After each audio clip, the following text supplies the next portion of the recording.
I am so sorry about the incident last week with all the mispronunciations. We have taken all the hard words out of the script for you, so this should be easy. Let's go through one. It wasn't because people were just trying to delegitimize him. Ooh, it was that should not have been in the script. It's delegitimized. That's on us. We should not have. It's a hard word. It's a big word. It's a big word. We'll move on. You in this moment have a retired Green Beret. Yes, sorry. Also probably on us. It's beret, not beret. Silent T. French, I believe. We also learned that last night a bomb squad and agents from the Bureau of Alcohol and Tobacco. Bureau. What is the Bureau doing? What had Bureau? Yeah. So like Federal Bureau of Investigation. Were you brought into an FBI bureau? Can't see, you did it again. It's Bureau, not Burrow. Burrow is like a hole, like to make a hole. Who's a former Borough of Prisons chief? Candace. Because there is a borough that has been. Listen to what I'm saying. Bureau, not like churro, which seems to be what your brain is made up of. Just churros up there. I did not mean that as a racist thing. I don't know. Are churros associated with your? Okay. Let's cut here. We're gonna cut here. Candace, I am.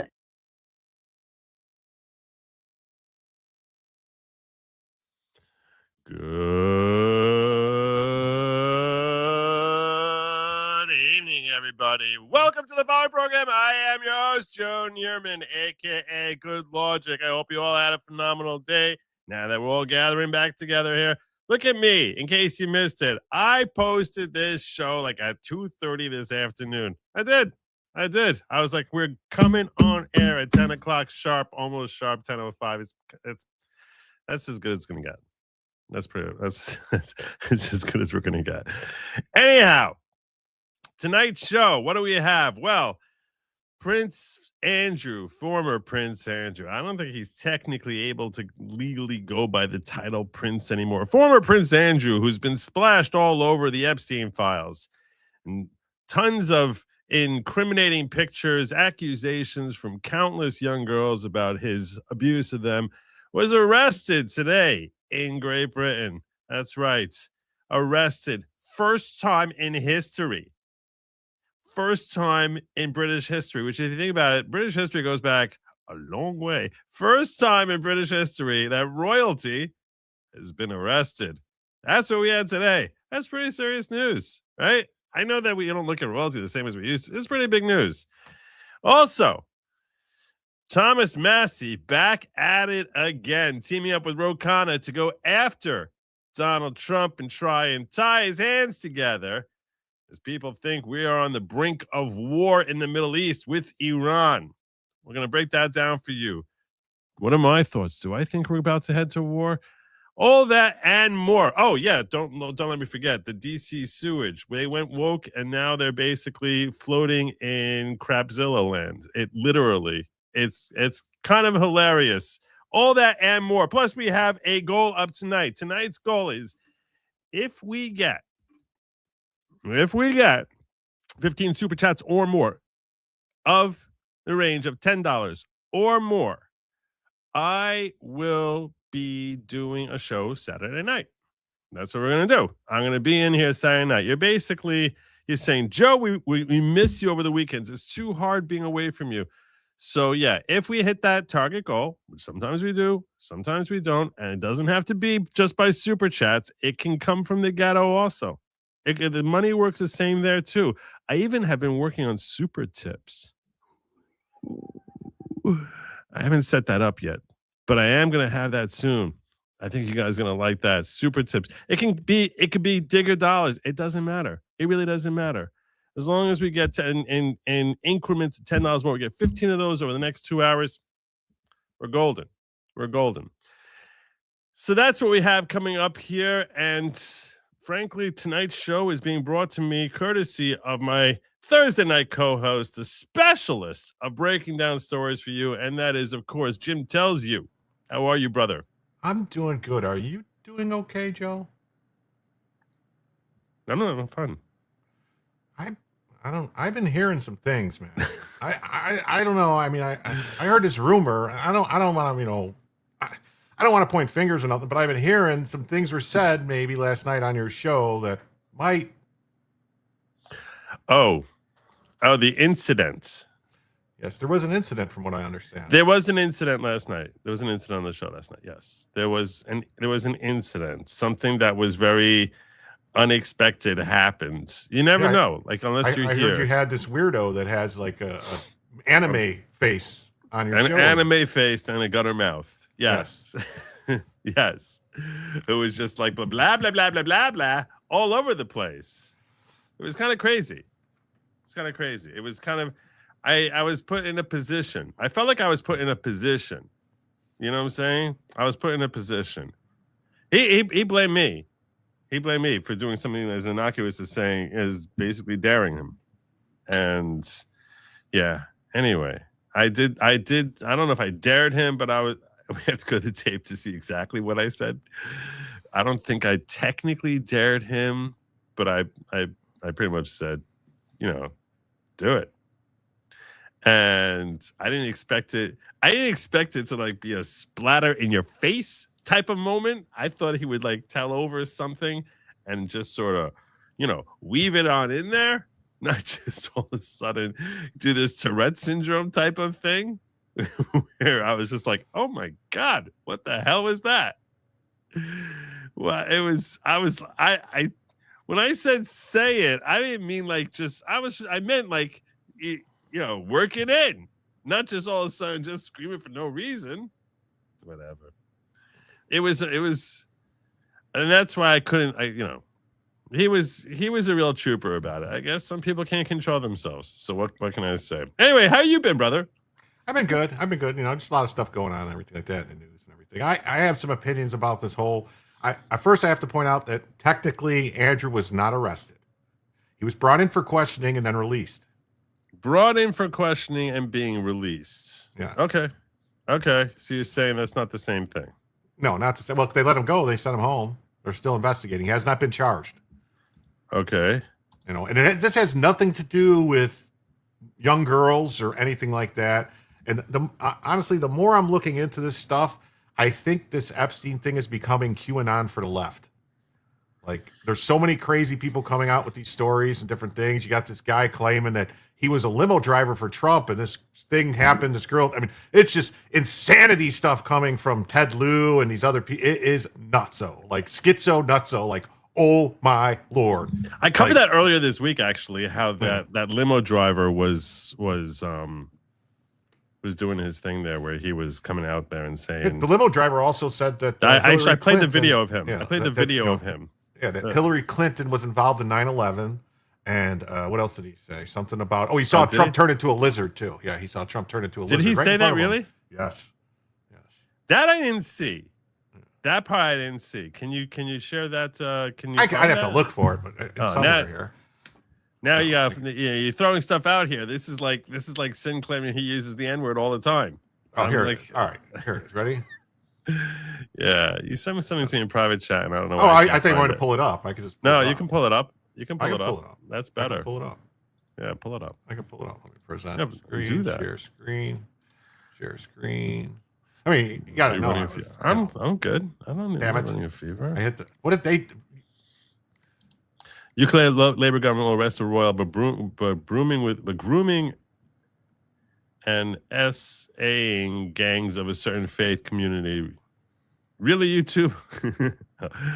SA and assaulting Muslims. That's untouchable. That's a good point. That's a good point. Yeah, there's also a good clip that I have in my bookmarks of Jasmine Crockett trying to talk to Les Wexner, and it just splatted in her face. She's like, I met Trump a couple times at fashion shows years ago. I don't know nothing what you're talking about. I've never heard anything like that. I've never seen him anywhere around Jeffrey Epstein. Oh, I'm going to want to see that. Yeah, dig that up if you can. The left's critical embrace of a clearly delusional people will be studied for centuries. Trump derangement syndrome is a mass hysteria that is severed millions from reality. Dan Ferry, mentally insane. There's a report, no doubt, coming out that I was involuntarily committed to a facility called Parkside Hospital in Tulsa, Oklahoma. That is actually true. I tried to get myself committed there to figure out what it was they did and what they were doing that messed the mental issues of Dusty, the girl that Trump and Epstein R-worded, and then I believe Trump subsequently had murdered. When I was told what it was they had done to her that messed her thinking up so badly, I found out. Okay, do you have a clip of him saying this? No, this is him right here. Oh, I definitely need to watch this. Listen up. There is a report, no doubt, coming out that I was involuntarily committed to a facility called Parkside Hospital in Tulsa, Oklahoma. Just pause for a second. That is actually true. I figured out this guy was a lunatic. The first clip I ever saw this guy was when I saw the 6 or 7 minute clip of him describing the incident, how Trump had stalked him. And he was roughly, I think, like 45 to 70 seconds into it when he referenced creators. Like his creators. Like, you know how you or I would say, you know, our creator, but he said it plural. And I thought that was the most fascinating thing in the world, because there's very few white folk who are polytheists. You know what I'm saying? Maybe he converted to Hinduism. What I'm saying is, when I heard him refer to creators plural, I was like, this guy's a lunatic. That tells me right there. I think he was speaking of the Anunnaki. I don't know what the hell he's talking about, but I was like, there's a lot to the, and because it's not like a mistake you accidentally make. You know what I'm saying? When he's talking about multiple creators, I was like, okay, this guy is clearly like, woo-woo. Like that told it to me before he even got into his story. Then when he was telling the story, I found it hilarious. But the idea, if you ever hear a white person talking about multiple gods, that then you're basically should know you're talking to a crackpot who probably, you know, spends his weekends living under a bridge and communicating with various entities. He could be, you know, he could still practice Old Norse religions. You know, he could believe in Thor, the god of thunder. I mean, to say unironically the term creators, I was just I was astonished by that. I was like, yeah, this guy's definitely a loopy. But go on, let's hear. So when he's saying now that he was committed, he's like, you know, I want to jump in front of this. You might hear that I was committed. You might hear that. You know, don't take that the wrong way, because the reality is I was committed. Yes, I was, but I did it myself because I was just investigating. Yes. Yeah. I tried to get myself committed there to figure out what it was they did and what they were doing that messed the mental status of Dusty, the girl that Trump and Epstein raped, and then I believe Trump subsequently had murdered. What it was they had done to her. So hold on, this was his strategy. This is his strategy, right? And I pointed out how, like, when he had Trump in the car, you know, he could have, you know, pulled out his gun that he had on there and you know, killed him. But, you know, something came over him and possessed him from his, you know, recognizing they come from the same creators. And that's why he composed himself and drove him to the airport. And I'm like, why would you not drive to the police? Yeah, but this is the guy that Ted Lieu is referencing when they say it's in the Epstein file that this person says he raped these people and they killed people. It's this guy. Yeah, this is the fucking guy. I know. And the FBI looked at it and goes, this guy's a fucking crazy person. He's also said all this other stuff. He said stuff about 9/11, stuff about what else? That Epstein was involved in the war in Gaza or something like that. Like all this stuff that everything. It's everything. These are just all. That's what happens when the FBI says we're taking information about stuff. Every crazy person in the world sends in tips. And when the same person sends in tips about 90 different things, he said Hillary Clinton was behind the Oklahoma City bombing. That's what he said, this guy. Yes. Hillary Clinton blew up Oklahoma. The one scandal that's never been pinned on her. Yeah, Oklahoma City. Yeah, the point, and he does more, Ted Lieu. He actually tries to indict Pam Bondi as like, how dare you not press charges based on what this guy is saying? Like, that's a cover-up, that you're not pressing charges. And it's so disingenuous because he knows for sure that even Massie and Khan and the rest of these people, and Mace, all these people, they're coming, Nancy Mace, the first domino to fall in the pedophile network is Andrew, Prince Andrew. It's like he was not, just had nothing to do with girls or sex. It had to do with him sharing information he wasn't supposed to share with anyone. We'll come to Prince Andrew soon. I'm simply saying that I'm simply saying that in their desperation to try and gaslight that Trump is some sort of dark figure, and that they try and claim this is a cover up by his DOJ, and that they're not using this guy as their lead witness to charge Trump with crimes. And there's no good faith prosecutor who would see this guy. And you know how you know that's true? Because Biden couldn't find one guy to prosecute him based on this guy. This guy didn't just show up 10 seconds ago. He's been around for a while. Why did Maureen Comey not use Virginia Giuffre in the trial of Ghislaine Maxwell or any of these other people, Ransone or whatever, these other people who claim they were, abducted and raped at 26 and all this stuff, or, I shouldn't have said that word. You know what I mean? Like all these people that came out with these stories, people go, well, look, JP Morgan Chase and Deutsche Bank give the settlements to everybody. It's like they paid out anybody who had a plausible claim that they might have ran into Epstein just because they wanted it to go away. Right. They didn't look into anything. They just paid out money. Yeah. Yeah. Anyway, let's go further with this guy. I want to hear all about his stay at Parkside. So bad. I found out. Okay. I attempted to get committed there, and I was successful. Oh, I remember what I wanted. I'm sorry. Find out what they had done. I had to cut you off again. No, the point that I was bringing up is this guy has all these intricate MacGyver type of plans as to how he's gonna take care of a situation. So it's like it's really stupid to say, well, I didn't kill him, so that's why I drove him to the airport instead of taking him to the police, calling the FBI, anything like that. No. He said, I drove him to the airport. That's what anyone would do in that scenario.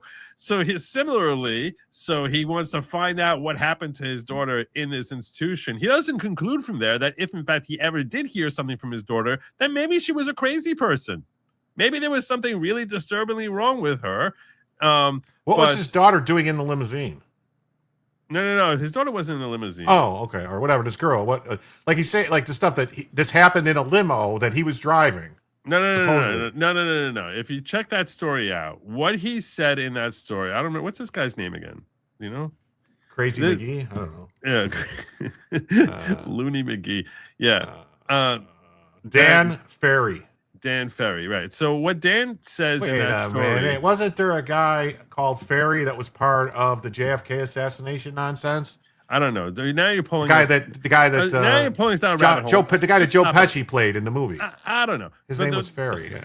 The point that I'm getting at is in that story, what he says happened there is that his wife and daughter, or it's not his daughter. He kept referring to as his daughter by choice, which I don't even know what that means. Daughter by choice. Like, is that adopted? I don't even know what the hell that means. But he kept referring to his daughter by choice. Well, he picked her out, paid for her, and everything like that at the market that Epstein was selling them in. I don't know, but like his daughter by choice, and that he's going to stand up for her because they were saying how Trump had done all these terrible things to her, and that Trump decided to start trolling him and hunted him down where he was a limo driver to hire him out as a limo. And then when he hired him out to drive a limo, which for one reason or another, he agreed to take him around. I don't think Trump hires limo companies. He owns his own limo and has his own driver. Then when he hired him out as a limo, Trump decided to get on the phone with some guy named Jeff or Jeffrey and start telling him how he had R-worded this guy's daughter, the limo driver's daughter. That's what Trump did as a way of trolling him, and that he had a gun on him. He wanted to pull it out and kill him. But then he realized, something came over to him that he realized that we all come from the same creators. So instead I drove him to the airport. It's like, what the hell? There's like nothing, no part of this that makes any sense at all. Trump's trolling him, like who would none of this makes any sense. None of this makes any sense. But anyway, so that's why when he's got his plan here to find out what happened to his daughter, it's like, what's your plan? Oh yeah, I'm gonna be a patient. I'm gonna be under their care, because then I'll be really in a great position to know exactly what they're doing. When they drug me up and give me all these different medications and lock me in a room, that's where I do my best investigative work. Oh my God. Yeah, okay. That's like trying to diagnose a plane crash by climbing into the luggage compartment. Like, it's like, okay, I know there's something really deeply wrong with this plane, so I'm going to go into the storage compartment here and just poke around there and get myself locked in there. That way I'll be able to figure out why this plane is going down. All right, that's a plan. So let's hear more. So shocked from it that she couldn't talk about it when she told me what it was that was bothering her so obviously. Anyway. And how did she tell you if she couldn't talk about it? So apparently she wasn't bothered. Apparently she wasn't bothered by all the raping. She was really bothered by what happened in that institution. It wasn't, Dad. You might have thought it's all the raping that was happening around, but no. It was purely what happened in the institution, what they did to her there. Okay. But the improper detention, the improper everything resulted in Tulsa police officers, Tulsa County Sheriff's deputies, at least one U.S. Marshal. The report I saw stated U.S. Marshals, so I would presume that would mean more than one, and a team of psychologists and psychiatrists went to Parkside Hospital, removed Paul Griever from the premises. Who? They actually stated they had to put hands on him to get him out of his office. Who? Evaluated all the patients, sent the ones that actually needed psychiatric care, which there were a few, to other facilities in the area, and discharged the ones that didn't need to be there and closed Parkside Hospital down. They removed the judge that was doing all this from the bench, by the way. Then they went out, that same team of law enforcement and psychologists went to Eastern State Hospital in Veneta and repeated that process, removing Lillian Schechter from the premises. They did not close down the prison ward there, but the rest of the hospital they did, because of what they were doing to people, right, to make money off of the taxpayers. And look, there could be some abuse. I'm bored by this guy. Let's just wrap him up. Yeah. So, he's clearly got issues, and the fact that the left keeps trying to pin their hat on them, I almost feel as if it's like they're trying to troll MAGA by just bringing up stuff that they know no one would actually take seriously. This is the guy where he says Trump morphed into a reptile. Oh, that's what that's how we got started here. Yeah. He goes, "Look at me, look at me, look at me, look at me." And I looked up in the rearview mirror.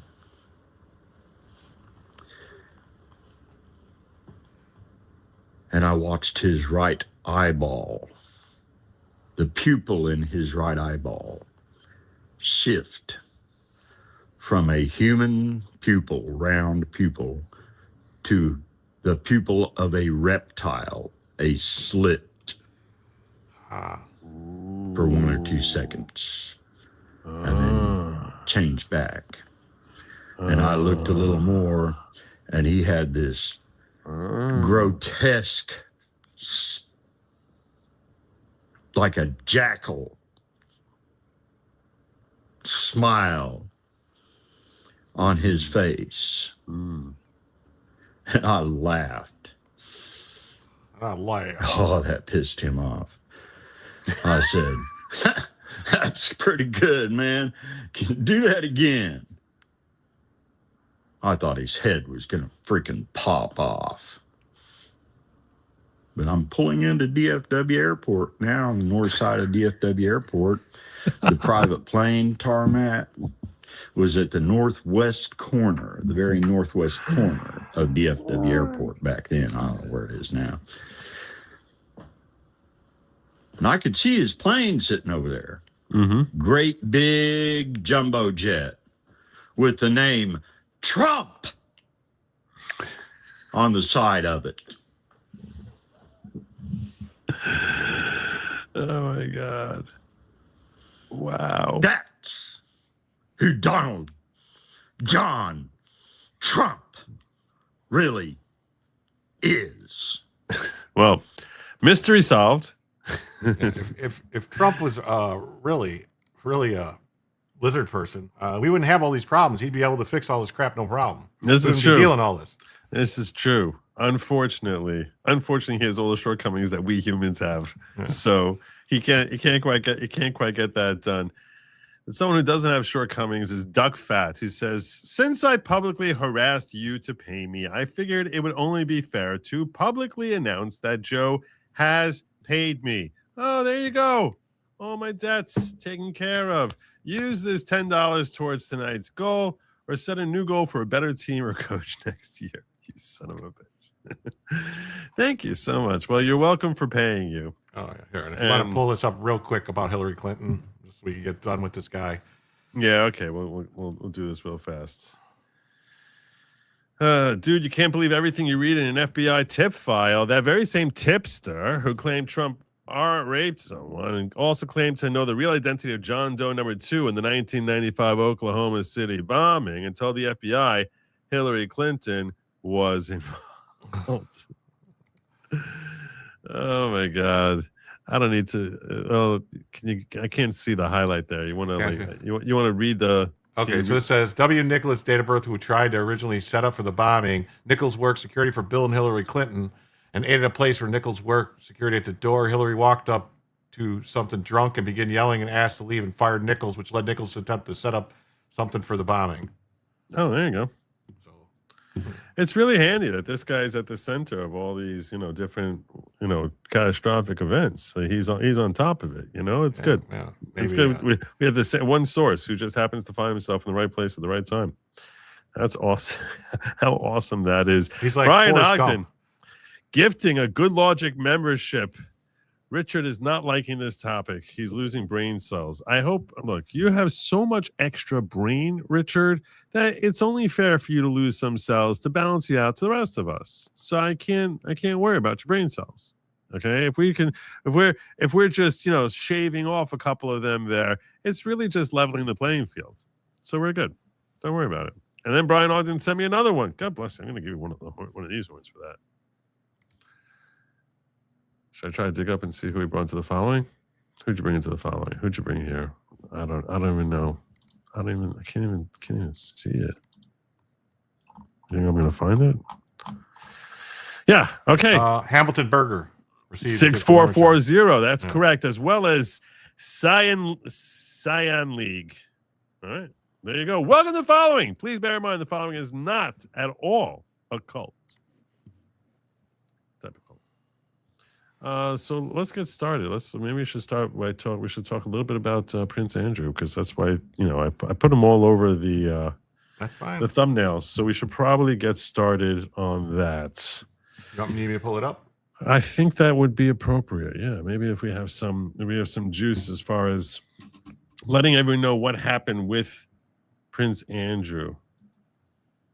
Breaking: disgraced former Prince Andrew arrested on his 66th birthday over Epstein scandal. Now, you're telling me this is not about the Epstein scandal? You're telling me it's about something else? No. It's because there was papers that were released, emails that Epstein had from Prince Andrew, where he was giving him information about some contracts that were going on in Helmand province in Afghanistan, which were not to be released to the public, type of thing. So it's like, basically like if Hillary Clinton was sending emails, had a private email server, let's say, and was sending emails to people she wasn't to, like, say, about Libya type of thing.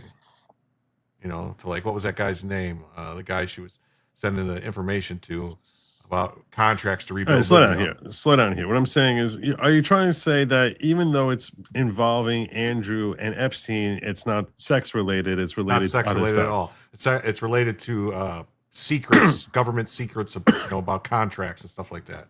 All right, well, let's see what we got here. Look at that. Look at that mug. Randy Andy is now living what he never thought possible. In an explosive turn of events, it has been reported that disgraced former Prince Andrew has been arrested. The former Duke of York, son of the late Queen Elizabeth II, brother to reigning King Charles III, has been arrested on this day of the year 2026. In the third year of the reign of King Charles III on his 66th birthday, Thomas Valley Police arrested Andrew on suspicion of misconduct in public office, and he is in custody. Now, he's been released since this article was written. Breaking I don't think he was technically arrested, though. They brought him in for questioning and then let him go home. So that's not really being arrested. That's not being arrested? No. They just bring you in for questioning. That's being detained. You know, I don't know. I'm just saying, usually when you're arrested, that means they're charging you with a crime. You're arrested for a crime. I'll tell you, when I was, the term detained is, I guess, technically, detained usually means detained anywhere you are, not brought somewhere else. Right? You don't get brought down to a police station when you're detained. That's an arrest. Detained is on the site where you're found.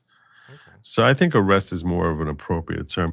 I'm going to open up. I actually have it here. So I'm going to open it up over here because I want to pull that open. Okay. No problem. No, you did great. You did great. This is here he is being arrested on suspicion of misconduct. Breaking news to bring you now. Thames Valley Police say that Andrew Mountbatten Windsor has been arrested on suspicion of misconduct in public office. Breaking news in the last few moments. Thames Valley Police confirming that Andrew Mountbatten Windsor, the brother of the King, has been arrested on suspicion of misconduct in public office. This occurs on the day of his 66th birthday and follows, of course, months of intense questioning regarding those links with the convicted paedophile, the late paedophile Jeffrey Epstein, and also around Andrew's conduct in his role as a trade envoy for the United Kingdom whilst he was a working royal. Obviously, that role as a working royal no longer apparent following those links, following those questions regarding his behavior and also regarding his relationship with Epstein. Now, I'll tell you this much, and I've covered it here on this show a little bit, and it's important to note that the way they came in contact with each other, at least according to many reports, is that he was doing work for MI6, and in that capacity, he may have actually had exchanges and dealings with Prince Andrew. I'm saying that Epstein was doing work for MI6 when he was trying to help negotiate and facilitate the Al Yamama treaty that they had made with with Saudi Arabia in order to get arms shipped from Great Britain to Saudi Arabia, and that was pretty much the start of Epstein's rapid accumulation of vast wealth. You know, a lot of people speculate because we didn't know for so long how did he make all his money, and there was assumptions that were made that money was earned by blackmailing people, and that in the worst possible nightmare that perhaps that form of blackmail was for giving, for harming children in the process of. He was involved in all these massive arms deals, and stuff. Basically, with these arms dealers, he was probably getting a point or two, 1 or 2% of each deal. And that adds up quick when you're talking about multi-billion-dollar deals. Right. And when you look through the emails, and people started going through the emails since that most recent release of millions of files, and it takes obviously a long time for even the public to go through that. So you find in there that a lot of people were giving him inside information because he had made such high-level contacts in a way that inarguably he had greater contacts than, all but a few, had a better Rolodex of contacts who were willing to work with him across international boundaries I'm not talking about purely in America or America, Great Britain, but even they say in China, in Russia, in Israel, all these different countries in the Middle East, in Saudi Arabia, and Iran. He just had contacts, very high level contacts everywhere through his facilitation of these arms deals, where he was basically on the financial end of things, trying to orchestrate in a way that would enable these rogue agencies like MI6, like CIA, like Mossad, to sometimes undercut their own governments and work behind their back to facilitate their intelligence operations. So he was basically the money man. He was the guy you would go to. And that's how he ends up building all these contacts. And that's how he ends up coming to know, such a wide range of powerful figures, from Prince Andrew to Ehud Barak and countless others, where you can pick up the phone and get some guy in Russia who's able to do research as to whether or not some woman is protected and associated with the Russian government.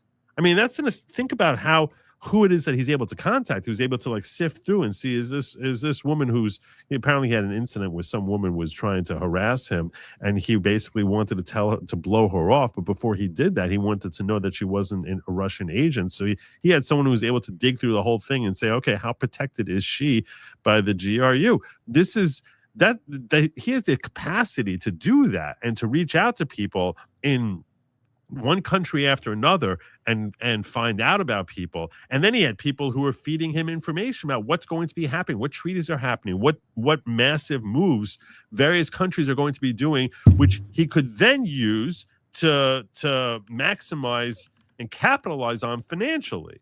Where he's like, oh, okay, if they're going to be moving money here or something like that, that's likely to affect the markets in a positive way and to make investments which are going to benefit him. So he has all this inside information that almost no one else seems to ever have had on such an international level. It's certainly, at least as far as we know, I don't know, maybe Trump does, but we're talking a handful of people in the world had the contacts that he had. Now, as it happens, the guy was a complete sicko and twisted and dangerous and a hazard to children and women, and he was a disgusting, awful, terrible human being. But you have to sort of look at it as like, that's a second side to this guy. And that's not to say anything good or bad about the financial, wizardry which he was pulling for these different countries, and the efforts to facilitate that. But then when you see all these people, powerful people have connections to him, you could sort of understand that it could have a relatively innocuous thing. But when they're feeding him information, when Prince Andrew now establishes a relationship with him, and Prince Andrew, with all the pictures we've seen, there's good reasons to believe that this guy was involved in the dark, ugly, sickening side of Jeffrey Epstein, the sex world of Jeffrey Epstein, and that he was very intimately involved with that in ways that are disturbing and should make him rot in hell.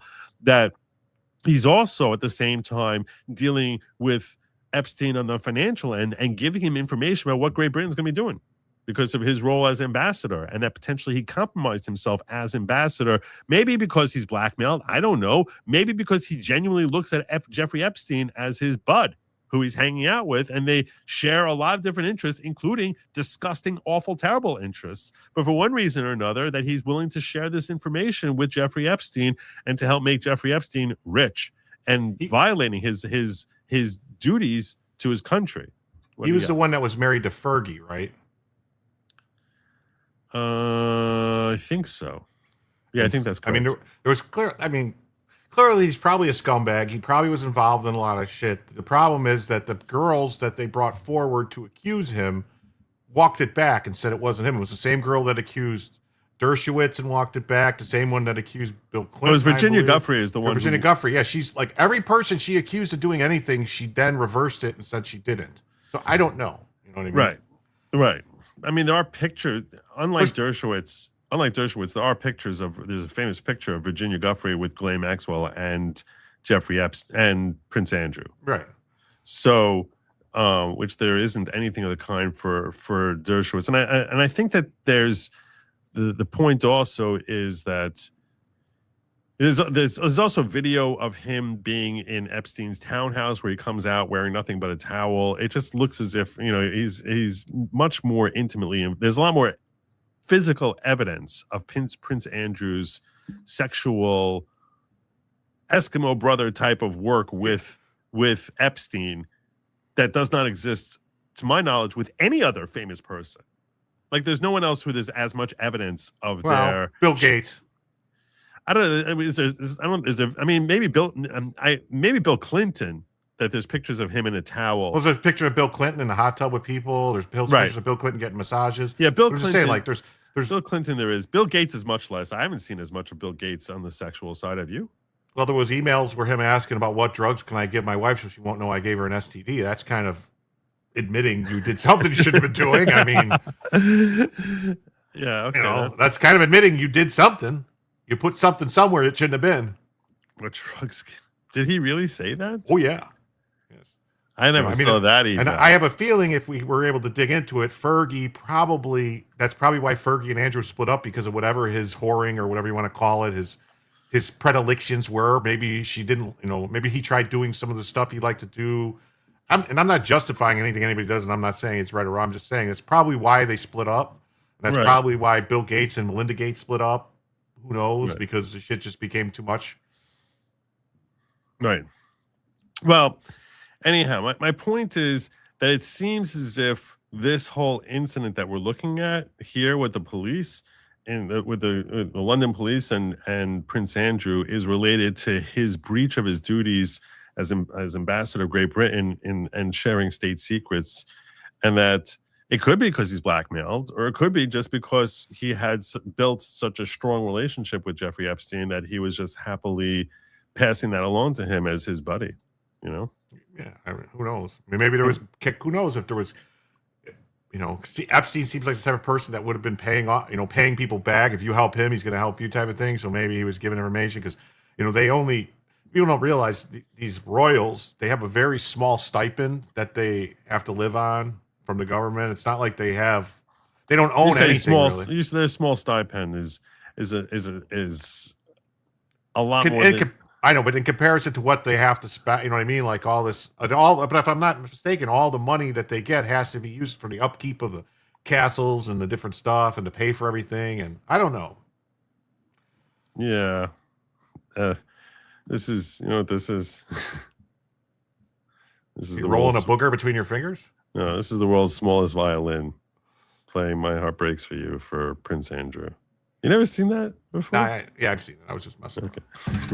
Yes, the email, there's a lot. Like the email sent about the drugs for the STI was an email that Epstein sent to himself. Epstein had a pattern of sending himself emails, I think, as some kind of documentary proof of what was going on. Or maybe he was using it as a journal. Who knows? Who knows? Who knows indeed. I got 3 more people brought into the following, courtesy of Brian Ogden, who's assigned to bring them on in here one at a time. One at a time. Should I pull up who we got real fast? Following 3 people brought into the following, courtesy of Brian Ogden. That would include Joe Schmo. And when you hear your name, please make sure you express your gratitude to Brian for bringing you into the greatest assembly of like-minded individuals who are seeking greater personal growth through community, unity, learning, and thinking. That would include you, LSPQ76, 70X, and Saltzilla. There we go. Got them all. Welcome to the following. We have cookies. Karen Manning is saying the Lotus Eaters think Andrew is a diversion from Mandelson, which is a big problem for Keir Starmer and his office and party. Yeah, makes sense. Makes sense. When is a prince not a prince? When there are fresh prints on Prince Albert. Nice. Nice. Good to see you, Drop Barracuda. Been a minute. In previous instances, Andrew has denied any wrongdoing, but we're hearing from Thames Valley Police that Andrew Mountbatten Windsor has been arrested on suspicion of misconduct in public office. And you will, of course, be well aware of the continued questioning following the release in stages of files related to the late financier Jeffrey Epstein. And in late January, it became apparent. I think England is astonished that he was arrested, that he is, the police would ever dare question a royal. I think they're happy about it. I think there's a weird relationship that the British have with their royalty, where they love them and they love to hate them. They love the scandal and they love having them. Like they take great pride in it. I don't think they really like. I don't think they really like Charles too much. They loved Queen Elizabeth. They liked the son, Charles's son, not the redhead, William. the other one, William. They like William, not Yeah. the idiot that married the chick, the Right. actress lady that won't shut up. Right, Meghan Harry. Markle. They don't like Harry. They don't like Harry, and they used to love Harry. Yeah. They used to love him because he was like the wild child. Yeah. But they don't. They despise him because of Meghan Markle, and she is vile. Apparent that the former Duke of York, Andrew, had been in contact with Epstein for longer than Andrew had previously admitted. This was made apparent in emails that were published through court documents. Phrases like keep in touch, close touch, and we'll play some more soon. One email sent to Epstein from a member of the British royal family that was believed to be Andrew. And this has all become apparent as the Department of Justice has released over 3 million documents related to Epstein and the continued investigation in the United States regarding his activities and those associated with him. Well, I can now bring you a full statement from Thames Valley Police. This is a statement they've shared in the last few moments. As part of the investigation, we have today arrested a man in his 60s from Norfolk. Some guy in his 60s. That's Fergie here, right? Yes, that's Fergie.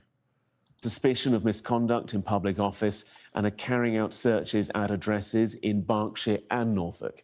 The man remains in police custody at this time. We will not be naming the arrested man as per national guidance. Please remember that this case is now active, so care should be taken with any publication to avoid contempt of court. Assistant Chief Constable Oliver Wright said, following a thorough assessment, we have now opened an investigation into this allegation of misconduct in public office. It is important that we protect the integrity and objectivity of our investigation as we work with partners to investigate the alleged offence. We understand significant public interest in the case and will provide updates at an appropriate time. I will point out they also love Kate now. Kate Middleton. Yeah. They look at her as the second coming of Princess Di. So they're big fans of her. Because she has the grace and elegance that Princess Di had. So they see a lot of that in her. Yeah. An unmarked police car was seen leaving around 30 minutes later, followed by another unmarked police car and a third car thought to be containing Mr. Mountbatten Windsor's security. So that was six unmarked cars had showed up at just after 8 a.m. and they basically took him away. Here's some of the terrible pictures of Prince Andrew. As part of the investigation we have today, the February 19th, arrested a man in his 60s from Norfolk. Like, why would they say it like this? Like, what do they think? No, people aren't going to realize you're a man in his 60s. It's some random guy. We just arrested a man in his 60s. We're not sure, just some guy. You don't have to make a big stink about it, but we arrested a man in his 60s from Norfolk on suspicion of misconduct in public office and carrying out searches on addresses in Berkshire and Norfolk. The man remains in public custody at this time. We will not be naming the arrested man as per national guidance, of course. Please also remember that this case is now active, so care should be taken with any publication to avoid being in contempt of court. Assistant Chief Constable Oliver Wright said, following a thorough assessment, we have now opened an investigation into this allegation of misconduct in public office. It is important that we protect the integrity and objectivity of our investigation as we work with our partners to investigate this alleged offense. We understand the significant public interest in this case and will provide updates at an appropriate time. Developing story. So there you go. That was Gateway Pundit reporting there. It's really unbelievable. It's really unbelievable. Frankly, all these people who were like who were sharing state secrets with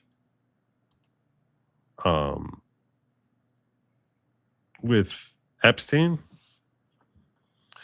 it's harder to gin up the same level of outrage as you do when you hear about him abusing a minor, right? When we hear a story about Prince Andrew or an allegation of Prince Andrew abusing a minor, Jeffrey Epstein abusing a minor, so that immediately stirs up the inner rage, which we feel, and properly so. But I'm saying is that stirs up the inner rage. When you hear about a guy who's sharing state secrets with his friend, if we put that into like one, I wouldn't even say state bucket, secrets. It said it was a confidential report. So whatever. But that's we don't know what the report was about. It's something to do. It had something to do with construction in Helmand Province in Afghanistan, from what I read. Now I don't know if that's. But the point is that he's sharing this for the purpose of enabling his friend to make money, right? I look like I'm frozen here. You are frozen. So you can hear me, but even I though can I'm hear frozen, you fine, but you're frozen. It's a really great freeze. It's not good. It looks like you're like. It looks like I'm about to retch. Yeah. So when you hear about that, it doesn't quite gin up your outrage, and I guess it does matter whether it's a state secret or not. But I mean, the point is, if he's giving this guy, I keep freezing here. This is ridiculous. At least it's a better. Is it your internet or is it your computer? I don't know what's going on there. But what I'm trying to get at here is that it's like something that should bother us a great deal. It should bother us a great deal. It should bother us more. I'm not saying more than a child being harmed, but this is someone who's basically taking advantage of his office and harming all of us. It's just more of a nameless, faceless victim. But we are all his victims, or at least if you're in Great Britain, you're a subject of Great Britain. He's potentially harming you. But we're all his victims there. But it doesn't seem to garner nearly the same outrage, and I think it's for two reasons. One is because it's nameless, faceless victims. You don't feel the victimology. You don't realize you've been victimized. So it doesn't feel quite as terrible. And the other is just the utter revulsion in the nature of the abuse in that crime. But it's there's too little. I feel as if there's just the right amount of outrage over when a child gets abused, and there should be much more outrage over the violation of state secrets or sharing that. And that there's an insufficient level of outrage over that. And I'm not saying it should be the same level as a child being abused, but it should certainly be a lot more than what it is. And I almost feel as if people, when they hear about it, maybe become numb to it. I'm curious what my audience thinks. Do you think we become numb to it? Do you think that we don't care? We don't really recognize we don't feel the effects of the crime? And what are your thoughts on that, Jim? Do you think why? Well, I mean, like I said, like I was saying before, I mean, what he did, I think. We don't know what Epstein's ties are to MI6, MI5, whatever. We all suspect that he was working with different intelligence agencies to facilitate these arms deals. It's possible he was directed to give that information to Epstein by someone in MI6, Q or M from James Bond. I know what you're saying there. I don't know. I don't know. You know what I'm saying? Like, if they talked to him and then let him go, maybe he said, "No, I got to get out of jail free card right here. They told me to do it." They all have get out of jail free cards. I think that's part of what, on an international level, I think we're really angry over the get out of jail free cards that all these elites seem to have. They all have them. That's why Pam Bondi is facing so much rage. Because it's like she's giving too much respect to these get out of jail free cards that every member of Congress seems to have, and all these royalty and wealthy people seem to have these get out of jail free cards. If you don't have one, you just have your defense attorney wear a shirt that has George Floyd and Martin Luther King on it to jury selection with get your knees off our necks so that the judge has to declare a mistrial for the first Antifa terrorism trial. I didn't get to cover that story yesterday. I ran out of time. That was part of the time I was supposed to be filling in if we hit. I was going to be filling in if we hit our goal, but we didn't hit our goal yesterday. It's been a rough week on our goals, but I think that's because YouTube is throttling me now. But it is what it is. Anyway, so long story short, he was released, right? Yes, he was released without charges. How long was he there for? Do you know? 7 hours, it said. 7 hours of questioning. Is there further investigation, or is the whole story? They said it's an open investigation, so we don't know what's going to come of it. We don't know. All right. Well, I guess. What? You want to hear Les Wexner talk about how Jeffrey Epstein was working for the Rothschilds? Oh, sure. Let's hear all about how he was working for the Rothschilds. I think it was his experience at an industrial level, like working for a big company like Bear Stearns, and then he had done personal work for the Rothschild family in France. Personal wealth management, essentially. And this is the guy who was I don't know who had like $1 billion stolen from him by Jeffrey Epstein. Supposedly, he says that he owned whatever Victoria's Secrets. So. Right. He is he still the owner of Victoria's Secret? No, I think it was changed to L Brands, and I think he had to divest from it or something when all the stuff broke years ago. Like this is years ago. He all this stuff came back around again because of the people stuff. Right. Well. Okay. I mean, if anyone's going to accuse somebody of something, they should accuse him. He's got plenty of money, and I don't think I don't think there's any claims that he was involved in the sexual side of Jeffrey Epstein, right? Not that I've heard. Right. I mean, which you would think that would make sense. I mean, this guy owned the premier lingerie company in the world and was around hot models and girls and underwear and stuff, or scantily clad all the time, doing fashion shows. So you would think that if he had predilections, you would know about it. Right. You would think that would come out. Yeah. So I'm going to assume that he's not part of that side of it, which makes him someone he's less of a person that the public is hungering for, because we want to hang those people by their thumbs. So that's why I feel as if this story has gotten not as much attention, because he's a dupe for Jeffrey Epstein, this guy, right? I mean, he's a moron who got duped in by, a guy who had very weak financial resume into signing over ridiculous hordes of money. I mean, he's kind of a loser. But all right, let's hear his tale here. We've seen some reports that he would present himself as a bounty hunter, that he would find people's missing money. Do you recall him saying anything like that? No. Well, specifically, I talked to Ellie de Rothschild. You saw a face? Since I mentioned that earlier. So he represented their whole family. So there had been a whole bunch of people. Most of them I never would have met, but I knew Ellie. So he's saying he has confirmation from the guy who was in charge of the Rothschild Trust, the guy that handled the family business, that yes, he dealt with Epstein. Who did? Rothschild? Yeah, Rothschild. That's what he's saying. He talked to Ellie Rothschild. I mean, there's a whole family of Rothschilds. Right, but the one that handles according to him, the one that handles their business, all their business stuff, the family member that handles the business stuff is who he knows and talked to. And that's who told him Epstein was okay to go with Epstein. Okay, so I'm curious about this because Trumpinator here is saying Joey's not a victim. Stop making him sound like one. So how do you look at him? Him? I don't think he's a victim. I like what I'm saying is that if he was part of unless he paid all the people off, and the people he paid off, they have airtight NDAs and they've already been threatened to shut up. I mean, I don't know. You know what I mean? But how did he get robbed for $1 billion from Epstein, and Epstein not get nothing happen for it? There's something don't make sense. None of this makes sense. So what? Give me any theory. Brainstorm with me. A theory.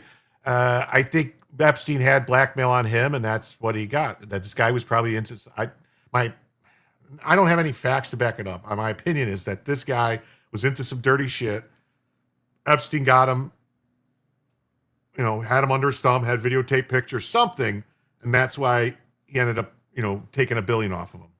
So you think he wasn't duped? You think that he was basically under his thumb because he's got some massive dirt? He was duped. I think he was duped originally, because who knows? Maybe this Rothschild person also Epstein had something on to say, yeah, tell him, you know what I mean? You tell this guy, that we're doing business and everything, and I took care of you. And they say Wexner sued Epstein. Do you know that's true? I think that, I don't know. Actually, yeah. So my question is, I just don't understand what people. I'm just trying to understand the theory here that makes this guy into a bad guy. You think he's purposefully funding this guy so he can run some hedonistic island? I don't think anyone believes that. No, but didn't he give him his house in Ohio or something like that? The largest mansion in Ohio? Yeah, no, I'm saying he fed him lots of money. So you want to tell me that the reason he fed him lots of money is not because he was duped, but because he was forced to because of blackmail. Yeah. It might be that, or it could be maybe this guy. Maybe this guy is part of a group of people, let's say, that fund operations for some government somewhere, and and so the same connection like Ehud Barak has with Epstein is the same as this guy might have the same connection and the same, maybe. I don't know. All right, let's keep going. Let's hear more from this guy. I never met people, but there were people that called me that either insinuated or said they knew Jeffrey through a financial relationship. And why not? So, they could have been actors, but in the time, a guy calls me up. I'll give you an example. It's just because I want you to understand this, because it's so confusing to me. He would say, I'm providing financial advice to the founders of Google. I'm providing financial advice to Jeff Bezos. I'm providing financial advice for the chief technologist at Google. And wow, I'm in good company, because these are really smart guys with a lot of money. And you have to put yourself in the mindset of if my attorney said, he was qualified to argue in front of the Supreme Court, I'd believe him. I didn't say to call the Supreme Court and say, tell me, is he really an attorney, or did he do this? Well, but he said he called earlier. He said he called that Rothschild guy who verified that he was working with Epstein. So I don't understand it. There is another clip I want to find. Let me pull this down. I want to find a clip for. I want to find the clip of Jasmine Crockett questioning him. I have it. Bandwidth brought to you by the Clinton Foundation. Tony H. saying former Prince Andrew is the Hunter Biden of Britain, except probably even worse. I think this is a perfect analogy. I think that's a great analogy between Hunter Biden and Andrew, but Andrew is worse. That's a great analogy. That's a perfect analogy. We know what happened last time. We're all said, let them eat cake. Different cakes, but same sentiment. That's the drop barracuda I know. That's him. There he is. He's back. Oh, that's funny. Dershowitz claims that he was introduced to Epstein by Rothschild. Okay. You want to hear it? Yeah. Oh, damn it. From the day I met Jeffrey Epstein to the day he died, I have had sexual contact with one woman, the love of my life, my wife, and that's it. And the reason I wanted these papers out, as distinguished from everybody else, I have nothing to hide. I never did anything wrong. I was completely a victim of a frame-up. We now know the source of the frame-up, Sharon Churcher, the book, the lawyers, and now she wants to bring it to an end. She admits that she may have mistaken me for somebody else. And if all the documents come out, it will prove conclusively that she mistook me for somebody else. But not all the documents have come out. There are still some smoking guns that will cast great doubt on the credibility of at least some of the accusers and also some of the accused. I was introduced to Epstein by the lady Lynn Rothschild, a prominent British lady. And she told me he was a wonderful guy. I didn't want to meet him, but she said, no, you have to meet him. He's very wealthy and he's connected to Harvard and he does a lot of things to Harvard. And she knew him intimately. She knew him very well. She's the one who introduced him to Bill Clinton, as far as I know. As far as I know, she introduced him to Prince Andrew. She is at the center of this entire enterprise. Now, is it possible that this woman, this Rothschild woman, is M from James Bond? I guess that is possible. It's possible. And so far, her name hasn't even come up. I was on his plane with Shimon, with Senator Glenn, going to visit Shimon Peres in the home of Leslie Wexner for his birthday. But I think that Lynn Rothschild has to be questioned. She's at the center of this because she's the one who made all the introductions. Wow, that's informative. I actually believe Alan Dershowitz. I believe him. I think that he has been dragged into this, and that someone had something against him. I'm not a huge fan of Alan Dershowitz, but I do believe him on this thing. All right, you got more for us on this? I'm looking for it. I have it somewhere here. We have to find it. I had it all. I was trying to. There's it's what's her face, Jasmine Crockett, interviewing, asking questions of. Where is it? John Mansell, member for 17 months, saying, just started catching up, Joe. Which is likely to happen first? You start using Brave versus you recognize Massie as the most America first person in D.C. I don't think he's America first. I found it. I don't. I'm sorry. I know a lot of you love him. I know a lot of you think he's great. What I'm saying to you is I shouldn't say he's not America first. I'm going to withdraw that. I'm going to withdraw that. I do think he has America first sentiments. I think that, like anyone else, he's very human. And I think that a lot of his America first is about being very me. And this is the tariffs are really. I don't think he's America first at all. I don't think he gives a shit about America whatsoever. Everything he does is detrimental to America. Right. And I think he uses an America first front to basically make me. That's what I think he does. I think he wears it as a cloak. He's been out to get Trump since 2016. Oh, I don't know about that one. Oh yeah. It's been not everything.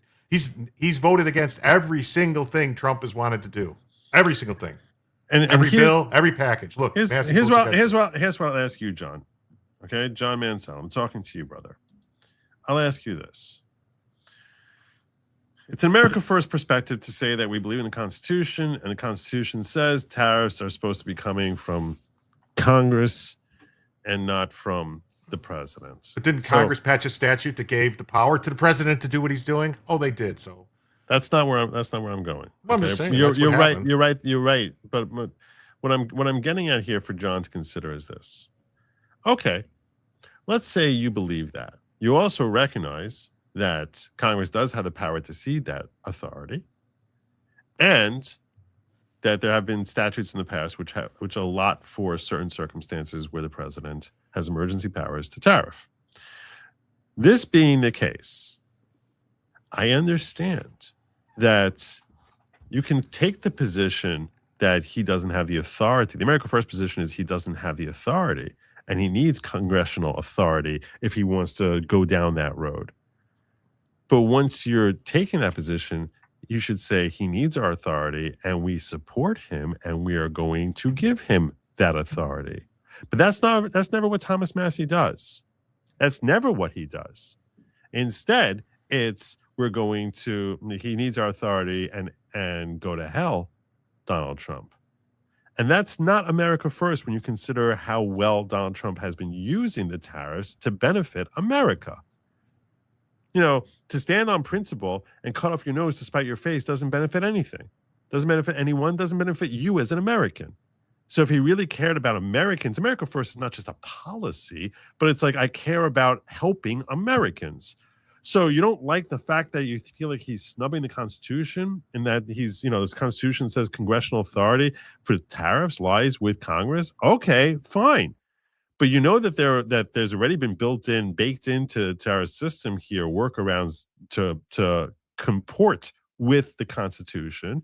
And you should recognize that this is a situation and this is a man who you should be comporting with the Constitution and trying to find a way to legally, justifiably, and constitutionally cede him that power. But rather than doing that, he basically says, no, I want to strip Trump of any power that he's trying to exercise. That is not a person who's America First. That's a person who's trying to make a point that he's right and that whatever he says goes. That's what he's doing. That's why I say he wears America First as a cloak when it's really about me, and I'm going to stand up to Donald Trump. And he gets good, he leans in hard to the whole America First perspective and to the hardline right wingers in saying, hey, this is American, this is Constitution, this is how the rules operate here. And I'm fine with that part of it.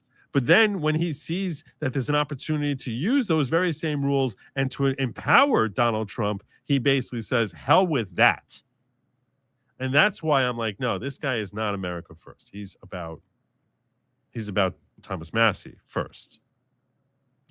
Pull up what I got here real quick. About The House Mavericks defied their own parties more than anyone else in 2025. House members like Representatives Sular, Massie, and Roy frequently cross party lines, reshaping close legislative outcomes. Cuellar is the Democrat who is in South Texas, who votes with the Republicans on anything to do with border security and protecting the border. Massie votes with the Democrats on anything to do with border security because Massie claims he's a libertarian. He's for open borders. Does he really? Yes. He doesn't believe there should be borders. He just believes the market should decide. Retarded. That's a retarded perspective. Party line votes still dominate the House of Representatives, but small group of lawmakers regularly break ranks, defying leadership, reshaping close outcomes, and exposing the fault lines inside both parties. Based on voting data from the 119th Congress, the following list includes the members who voted against the tide the most in 2025, from well-known mavericks to low-profile lawmakers whose dissent surprised even Capitol Hill insiders. Ms. Cuellar? Yeah, Chip Roy surprised me that he's on this list. So let's go here. So Eric I think Bolton? Massie's going to be Eric Bolton, Andy Biggs, Republican, Freedom Caucus guy, the Freedom Chip Roy, Republican, number 8. Adam Gray, a Democrat, even California. He's one of the most competitive districts. So sometimes people do it because they have to stay in power. Another Democrat, Gonzalez, and a lot of these Hispanic Democrats, believe it or not, vote with Republicans on border issues because they know that it's retarded to have an open border. But yeah, I'm pretty sure Massie's going to be number 1. Jared Golden, Democrat. No, number 3. Massie, possibly the most visible Republican dissenter in the House, willingness to break with the party on high-profile issues like government spending, transparency, and accountability has garnered him national recognition. Yeah. And I'm all for transparency and restricting our government spending. That part of it, is where he gets more. He gets much more of my support. In 2025, he voted 73 times against the Republicans, 22.3% of the time against the party. Unbelievable. That's what I'm saying. It's about me. Glusenkamp Perez, Marie Glusenkamp Perez. Yeah, I never heard of her. I don't know who she is either. Who else you got? Yeah, and then Henry Cuellar is going to be number 1. Wow. 83 votes against the Democrats. So Trump was pissed. He's the guy who Trump pardoned. Who is? Cuellar. He was convicted of some kind of bribery or some kind of shady something. His wife had a consulting firm or some shady money stuff, and Biden went after him because he was vocal against Biden about the border. Biden's DOJ went after him, and Trump pardoned him. And then he won re-election after he was pardoned and everything. Won the election, whatever. And but yeah, I don't know. Massie's a principled libertarian above all else. All right. Yeah, so here's the Crockett stuff, if you want it. The Crockett stuff. Yeah, about the Representative Jasmine Crockett's deposition last Wexner appears to backfire as Wexner repeatedly states he has no knowledge of any misconduct by President Donald Trump related to Jeffrey Epstein. Oh, I want to see this. Let's see it. Don't ruin it. Don't ruin it. Let's see it. I got to scroll down. What is going on? Hurry up. Here we go. Hurry up. All right. It's... Did you ever spend time with Epstein and Donald Trump? Together? Yes.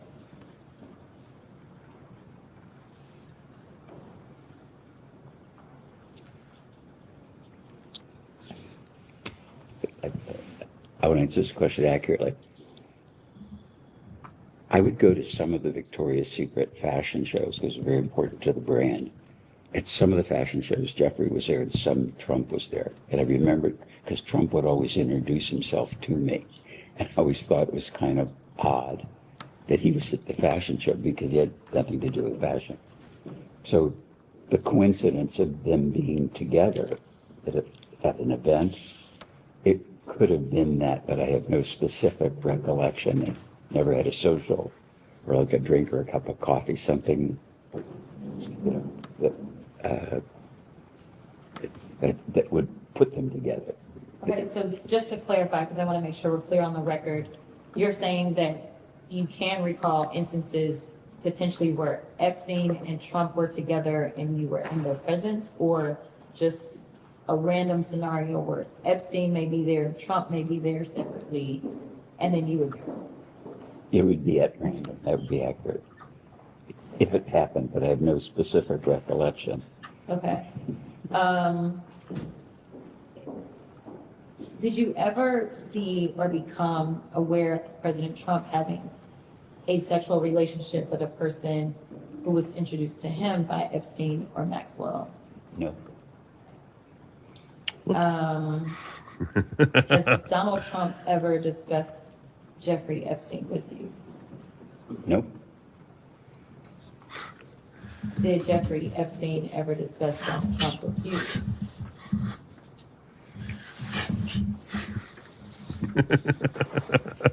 Swing and a miss. I would describe it, he would name drop it. So he would say things like, I know President Clinton, or I know the Pope, or I know God, or or I know you. It was that kind of name dropping, but never, I can't remember a specific place, but Jeffrey dropped a lot of names. Okay. So to clarify, you believe he's specifically dropped Donald Trump's name? No, I'm saying it. Oh, I don't know that. Remember. I can't. I want to agree Did that. Epstein ever share any information with you about Donald Trump's sexual activities? No. Do you have a relationship with Donald Trump? No. But you've met him before. He introduced himself to me at the fashion show a couple of times, but I wouldn't say, hello, how are you? Like you say, met, like we knew each other. We don't know each other. He wouldn't. I'd be shocked if he remembered me. Okay.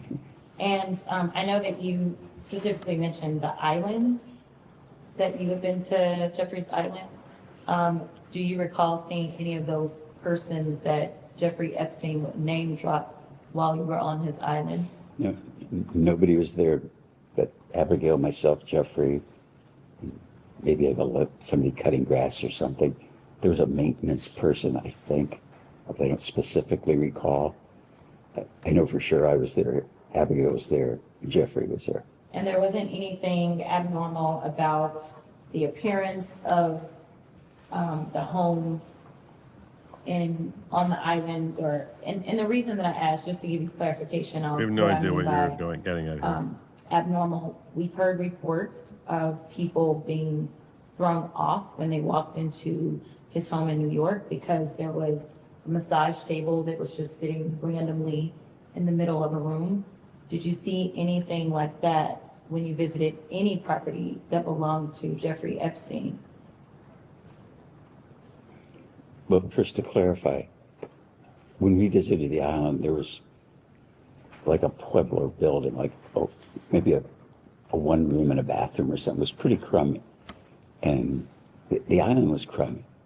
There were no trees, there was no sand, there was no beach. It was just, it's a kind of a peculiar thing. It was an island, but it was like a pile of rocks. It was just, I was kind of shocked. So she basically sniffed around trying to get after Trump. I got nothing for you. I got nothing for you on Trump and Epstein. That's essentially, once again, Jasmine Crockett striking out.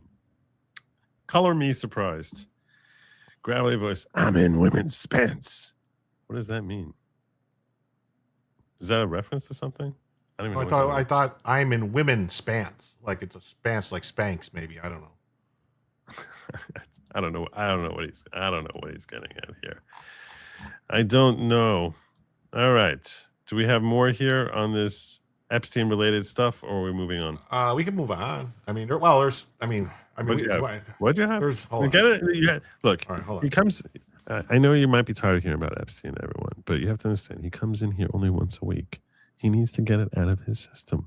So we're gonna let Jim get it out of his system, get it all on out. Whatever it is that you need to get out. There's a lot. Michael Tracy is. Michael Tracy. You know Michael Tracy? Oh, I know Michael Tracy. He's basically been. Oh no, here it is. He's been. If you're not familiar with Michael Tracy, he's basically a blogger.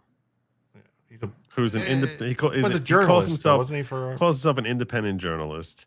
Who he has opinions which tend to irk both the right and the left. Is that fair to say? Yeah. Maria Farmer is a total crackpot who claims she was somehow pedophilically victimized by Epstein Maxwell at age 26 while she was held in brutal captivity on a compound in Ohio. Somehow, during this traumatic kidnapping episode, she recalled that she would routinely have her little brother come visit her. She claims she was held captive by some combination of the Jewish mafia, Doberman retrievers, and snipers. She claims she was somehow given 2 cancers by Jeffrey Epstein, Ghislaine Maxwell, Donald Trump, and Bill Clinton. According to Maria, this was somehow connected to her wider belief that the world is controlled by reptilian humanoids. This is Donald Trump is controlling the world, right? I mean, that's what I'm saying. Like that other guy said about the reptiles, so who knows? Maybe me and you are just not open-minded enough. Maybe we need to go on a DMT trip with Joe Rogan and it'll all become clear. Apparently. She claims she was not so much physically raped, but rather raped of her sanity, which might be the only semi-accurate thing she's ever said. She confessed to producing child pornography, if you want to call it that, by taking nude photographs of her younger sisters. And then she claimed Epstein stole the photographs. There's never been any evidence that Epstein actually stole the photographs, but of course, when has a lack of evidence ever stopped anybody on this issue? Now she's suing the federal government again, trying to scam taxpayers out of $600 million because government authorities failed to take action on her crackpot stories. Although she never reported any sexual abuse in 1996, that claim was invented later after several more hallucinatory cycles. Her younger sister, Annie, was judicially found to have endured no illegal sexual activity. Annie and Maria are not victims or survivors of anything. They're more like lottery winners with all the ill-gotten settlement millions the two of them have both reaped. Annie happens to be more publicly presentable than her lunatic sister, though, so they put her on CNN and MSNBC all the time and have her speak at the fake survivor press conferences. Feel free to read more here. Yeah, because so this person says, terrorize, saying about Annie and Maria Farmer. Yeah. So it's just like the more it keeps coming out about all these victims, I'm starting to wonder, like, is this just another? I think there were a lot of victims. There was a lot of victims of Epstein. But I mean, by Epstein of young girls. But it seems like most of the ones that are out here talking are not that. Yeah, I'll tell you this: Annie Farmer was the victim number 4 that came up with the Ghislaine Maxwell trial. She described in detail. But not the sister? Maria wasn't part of it? Not Maria, no. Well, that's weird. Why would only one sister be there? I'm just telling you what Maureen Comey put up there. There were 4 victims that were put up there. The first one was a daytime soap opera star who, I think, and then I'm trying to remember what they gave her a pseudonym. I don't remember what it was. Then the second one was an international supermodel who was from London. And she was like, when I say international, like, I mean, she would literally go around the world for different fashion shoots. And the first one she had met before she became a soap opera star. She had met them when she was like 15, 16 or so. And she was at some camp called Interlochen in Michigan. And that was stomping grounds for Ghislaine and Epstein to basically farm for young girls. And they gave a lot of money to Interlochen, which is a camp for advanced students, or, you know, particularly, I think it's some sort of specialized camp for gifted or special people or something. So they had given a lot of money to that and were treated by the camp as, you know, celebrities and had their own little cabin thing. And they basically used that to create introductions, at the very least, to some of the girls there that Jeffrey felt attracted to. And that's where she claimed that she met him. And her story seemed to me to be very credible. I remember less about the story of the international supermodel, other than that she met Ghislaine in London. And then she came to meet Jeffrey Epstein and thought that it could help further her career. And that the next thing she knew, she was basically thrown into giving him a massage on a massage table. And then she was creeped out beyond all belief. The third one was this woman who looked like a stark contrast, where she was, it was Marilyn, I think Marilyn, who basically was a 12-year-old who would give it, who was in high school or elementary school, I don't even know. And she basically was brought in by Virginia Giuffre to give massages, and she was dirt poor, and that she just basically would come all the time because she got $200 for it. And she started bringing some of her friends, and because she would get an additional $200, so she would get $400 if she came with a friend, and getting them to perform for Jeffrey Epstein. And her story was horrific and a nightmare. I mean, she'd been abused by her grandfather, this poor woman. And she was like 35, if you did the math, or around there, and she looked like she was 60. She had a terrible life of drugs, like so opposite of the first two that it was shocking. And the fourth one who came in was Annie Farmer, and she told over a story about how she had, she basically ended up at his ranch in, what was it, New Mexico, Arizona, out there in the Southwest, and that there was some weird touching that was going on by both Ghislaine and Jeffrey Epstein. But I'll tell you this much: all of them sounded relatively credible, but the touching was, you know, like weird massages that were happening where she was being massaged, and it was more Ghislaine Maxwell than Jeffrey Epstein, like sort of almost performing for him. So when you're talking about the point being that the police never say that she was never assaulted by Jeffrey Epstein, I think she said that he tried coming into a room while she was sleeping there, but I don't think anything actually ended up coming of that. So yeah, I can believe a claim that she was never actually assaulted by Jeffrey Epstein the way the first three, you know, were expressed in levels of assault that were going on for two of them for lengthy periods of time. The international model seemed like it was a one-time deal, but I don't think it was multiple times, from my recollection. I might have found video proof of Trump being a reptile. Oh, nice, beautiful. All right, let's. We definitely need to see that. Let's get to the bottom of it. It doesn't look like Trump to me. It looks like. Hold on. It looks like. Damn it! What do you? Come on! It looks like a monster named Mike.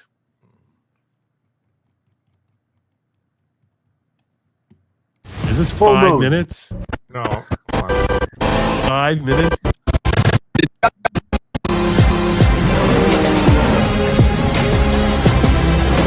There you go.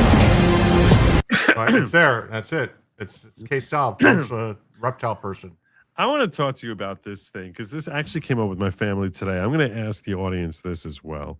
These AI vids I think that they're very analogous to the cat vids that were so popular in the late 90s, early aughts when the internet first started. That there are some people who really love them and like want one after another and can basically sit there for hours watching one vid after another. And like, you know, the people used to watch the cat videos and just be like, ooh, look at this silly cat on the record player spinning around and around. Have you seen the cat videos now of the AI cats driving tractors and doing farming and riding motorcycles and roller skating? Because my grandson cannot get enough of them and watches them and just goes, oh, look at the kitties. Oh, it's like, oh my God, this is driving me nuts. Right. So that's my point, is even if it's that's I think that even if you don't have kittens in the AI, which is just becoming meta at this point, it's very to me it's the same thing where like there's certain percentage of the demographic which cannot get enough of it, and then there's a certain percentage which despises it entirely, and then they have the rest of us who are like, yeah, if it's a good one, you know, I'll take it if it's a good one, but in general it's not like something that like I'm seeking out. That's my take on it. I'm wondering if my audience agrees with me on that. That it's basically it's this generation's cat videos. That's what AI is. That's my question. So I don't know, it's getting some, I mean, some of it's so good. Like I saw one with Brad Pitt and Tom Cruise fighting over the Epstein files and all this other stuff. Like, and it was like it's like, oh my God, it's a good cat video. Yeah. You know. Where it's like, if they actually didn't make it crazy, like if it didn't have crazy stuff, you could probably make a movie using just AI and no one would know. Oh, I'm it was sure you AI. could.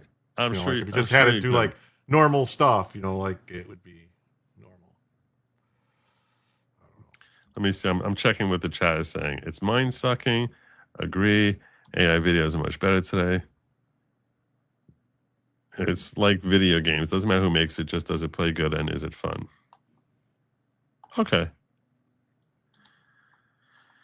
Yeah. I think Pixar that's what Pixar is. It's basically AI, right? Pretty much, yeah. Like it's all computer generated, yeah. So AI. And other people are like, no, it's horrible. Occasional good one. I like it because they can't copyright it, so you can't play it and they can't do anything because right now the Copyright Office will not copyright anything AI generated. Yeah. Anyhow, I think it's time for us to move on to the next story here about Thomas Massie and Ro Khanna coming after Thomas Massie. Retarded duo. Hey, one day you're going to recognize that he is the most America First person ever. I don't know.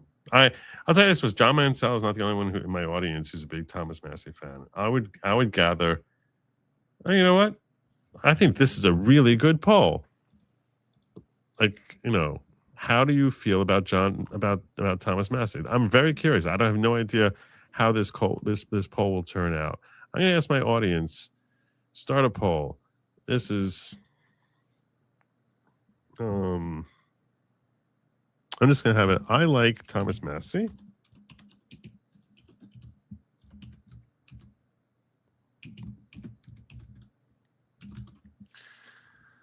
And then we're going to have this as and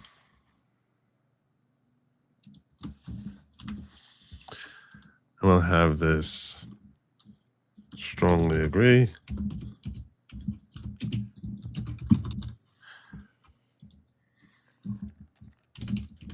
Mildly agree. Mildly disagree, and strong disagree. Well, I'm going to have to sign in all 27 of my accounts to vote on this one.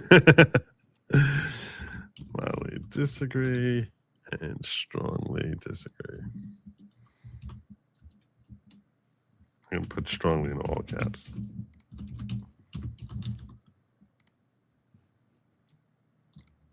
This way people can know where you stand. Because I find there's a lot of people who are, when they say strongly on either pro or against on this one, they feel very strongly. So we're going to have I used to, years ago, you know, like 10 years ago, I thought Massie was great. because he said all the right stuff. But then every time something comes up where it's like, oh, this is very important, like the big beautiful bill about giving tax breaks, all the no tax on tips, all the stuff, getting rid of the $200 tax on suppressors, trying to get the suppressors off the NFA, all that stuff. He voted against all that stuff, which it's like, what are you doing, dude? And Rosellian's putting this up for the ghetto folk, which is the poll is I like Massie. He's okay. I don't like him, or he sucks. Or I guess number 5 would be who. So that's your 1, 2, 3, 4, 5. That's a good way to do it. I'll be checking there also. I'm feeling the ghetto is going to come in very strongly in favor of Massie, much more so than YouTube, if I had to guess. There's probably more. There's probably, and the early voting is coming out with a bunch of ones, and so far only 1, 3. So to me it's very interesting. But let's see what you got here from Thomas Massie. What do you got? What do you got? You want me to pull it up? I thought you were going to, yeah. Okay, hold on. This is why I was sort of looking at the backstage stuff and seeing where we at here on this. Should I pull open your thing? Is that the way to do this? I had them all Would that pulled be up. faster? I just don't know. Probably. All right, I can do that. It was number 5 in your thing. Okay. Okay. So you're going to start with, should I go in the order you gave me of the Epoch Times? Yeah, the Epoch Times. I have it if you don't. I got it now if you want it. I don't remember if I'm actually a member here. I got it. I don't think I have membership there. I'm going to defer to you. Reps Massie Khanna to force vote on requiring congressional approval for Iran strikes. President Trump has repeatedly threatened military action if Iran doesn't accept a new deal to curb its nuclear development. Okay. See, here's Massie before he got his fancy hairdo with his new wife. He does. He seems like he's invested a lot of money in his hair now. That's in 2024. Representatives Ro Khanna and Thomas Massie are planning to introduce a resolution to require President Donald Trump to seek congressional approval before ordering U.S. military action against Iran. I don't really understand the point of this because, okay. The Trump administration has repeatedly threatened military action if Iran doesn't accept a new deal to curb its nuclear development. Since January, Trump said he has directed 2 aircraft carrier strikes to the Middle East, bolstering the U.S. capacity for military action in the region. Okay, so he's basically saying we're stepping up. There's been a lot of implications that we are moving closer towards conflict, open, hostile conflict with Iran. You know. What do you mean to do? Change the shape? Yeah. If you can change it, like make it like a little bit. Yeah, that's good. Fine. I need you to go further because you're going to be reading with me here. Trump officials say there's a 90% chance of strikes on Iran. He can't without Congress, Khanna wrote in a February 18th X post. Massie and I have a war power resolution to debate and vote on war before putting U.S. troops in harm's way. I'll make a motion to discharge to force a vote on it next week. But see, none of this is true. The president has the authority to use the military. He can order strikes. It's been that way. There was never, when Obama bombed stuff, when Bill Clinton bombed the factories, when he got caught with, he bombed those factories in Africa, when he got caught with the Monica Lewinsky stuff. And it's been going on when Ronald Reagan sent our troops into Grenada. There was no resolution from Congress. The War Powers Act says he has 60 days to action, then he has to go to Congress to get approval. Like, he's following the law. It's what he's doing is completely according to the laws passed by Congress. The president can take action for 60 days. I hard agree. Let's go further. Let's see what their argument is. Under the 1973 War Powers Act, lawmakers may assert privileged motions to avoid procedural hurdles and force a floor vote on matters of military action. Khanna and I will be forcing that vote to happen in the House as soon as possible. Massie wrote in his own X post on February 18th. I will vote to put America first, which means voting against more war in the Middle East. Trump could decide military action against Iran within the next 2 weeks. Speaking of the first meeting of his Board of Peace in Washington, Trump noted that U.S. strikes that targeted 3 Iranian nuclear facilities last June. Quote, now we have to take it a step further, or we may not. Maybe we're going to make a deal, the president said.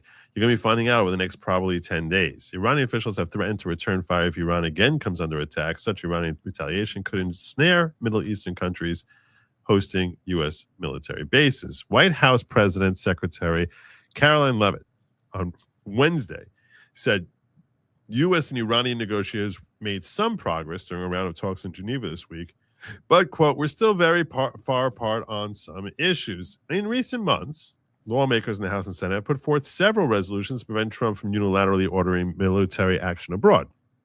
Several of these resolutions aimed to curtail lethal U.S. strikes on drug boats operating in the waters around Latin America, as well as U.S. military operations in Venezuela.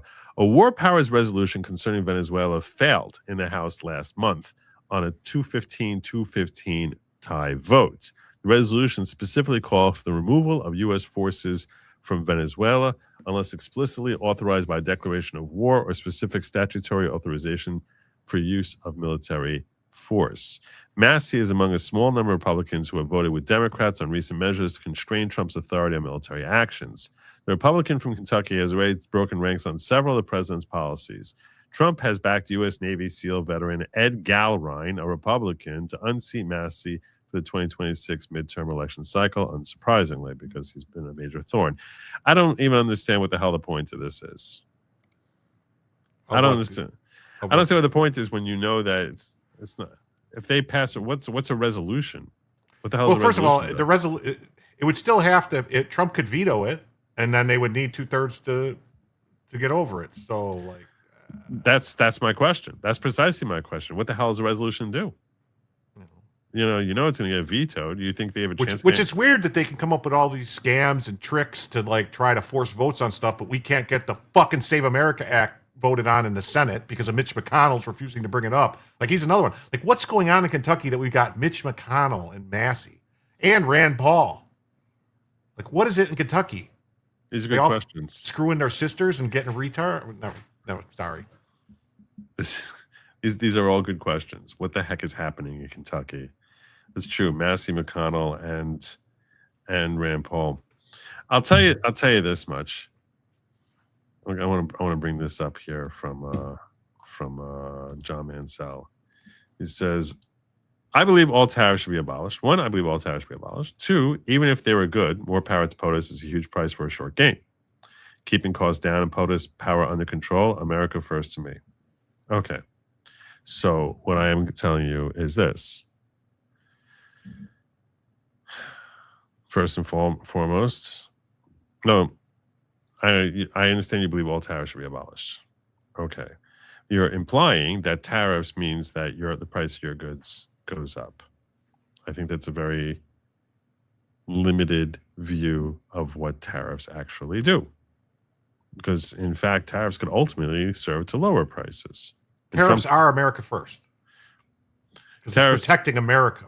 That's what tariffs do. Tariffs are actually a form of protectionism. It's actually qualified as a form of protectionism. That you're basically protecting the American manufacturer from outside forces.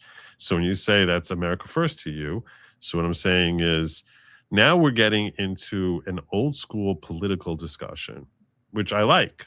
This is the type of political discussions we should be having. What they do is they always like to go back to what happened prior to World War I when we were isolationists, because that's when we had tariffs. We didn't have income tax. We didn't have a Federal Reserve.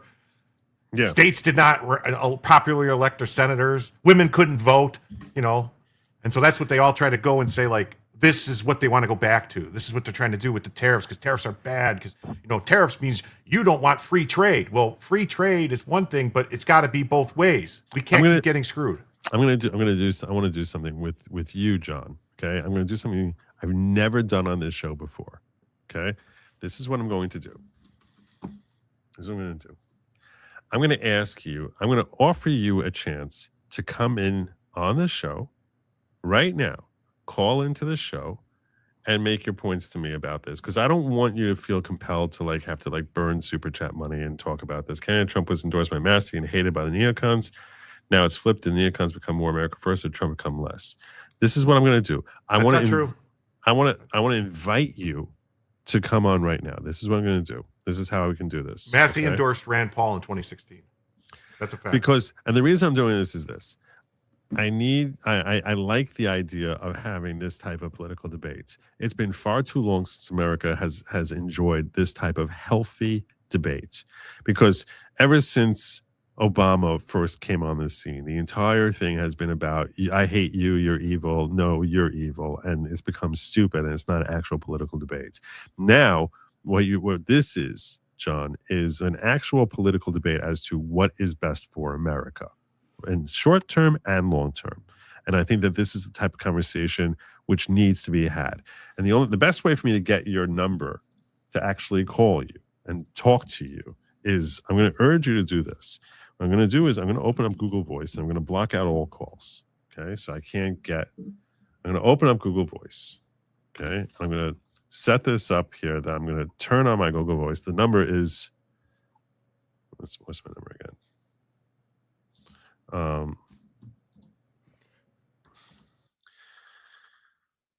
97245. This is just for you, John. Okay. I'm leaving my do not disturb on. So when you call, you're not going to get an answer. You're not going to get an answer. But I will call you back. Just tell me what the last 4 digits of your number are that you're calling me from, and I will call you back. You call in here, 972-454-0703. 972-454-0703. You call in here, I'll see that number pop up, and I'll call you back.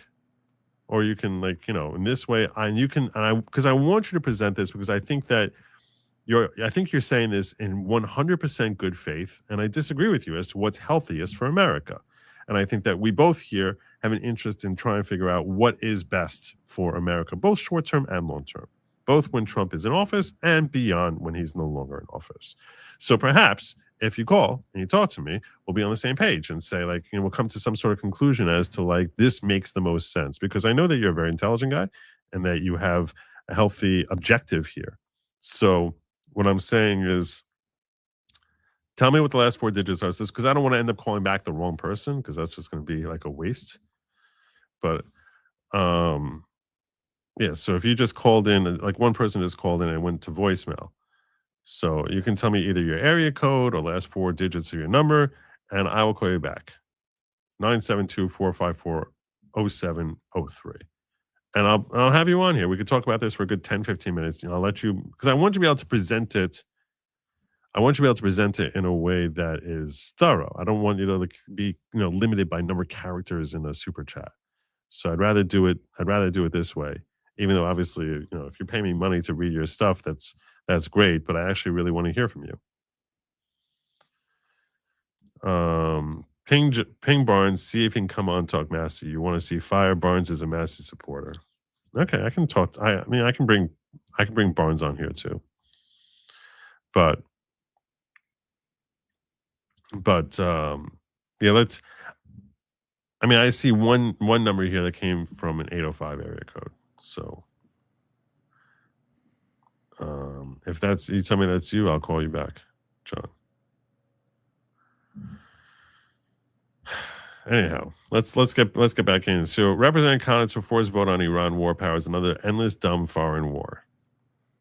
Representative Ro Khanna said on Wednesday that he will force a vote on war powers resolution meant to prevent President Trump from attacking Iran without congressional authorization as required by the Constitution. That's not as required by the Constitution. Yeah, that's completely distorting the history of the United States. Yeah, seriously. They know it. They know it, but they're trying to pretend that he's violating the Constitution. I'll go all the way back to Jefferson with when they sent the ships to the shores of Tripoli. Right. Representative Ro Khanna said on Wednesday, so the resolution was introduced by Thomas Massie, Ro Khanna, and several other Democrats back in June 2025 amid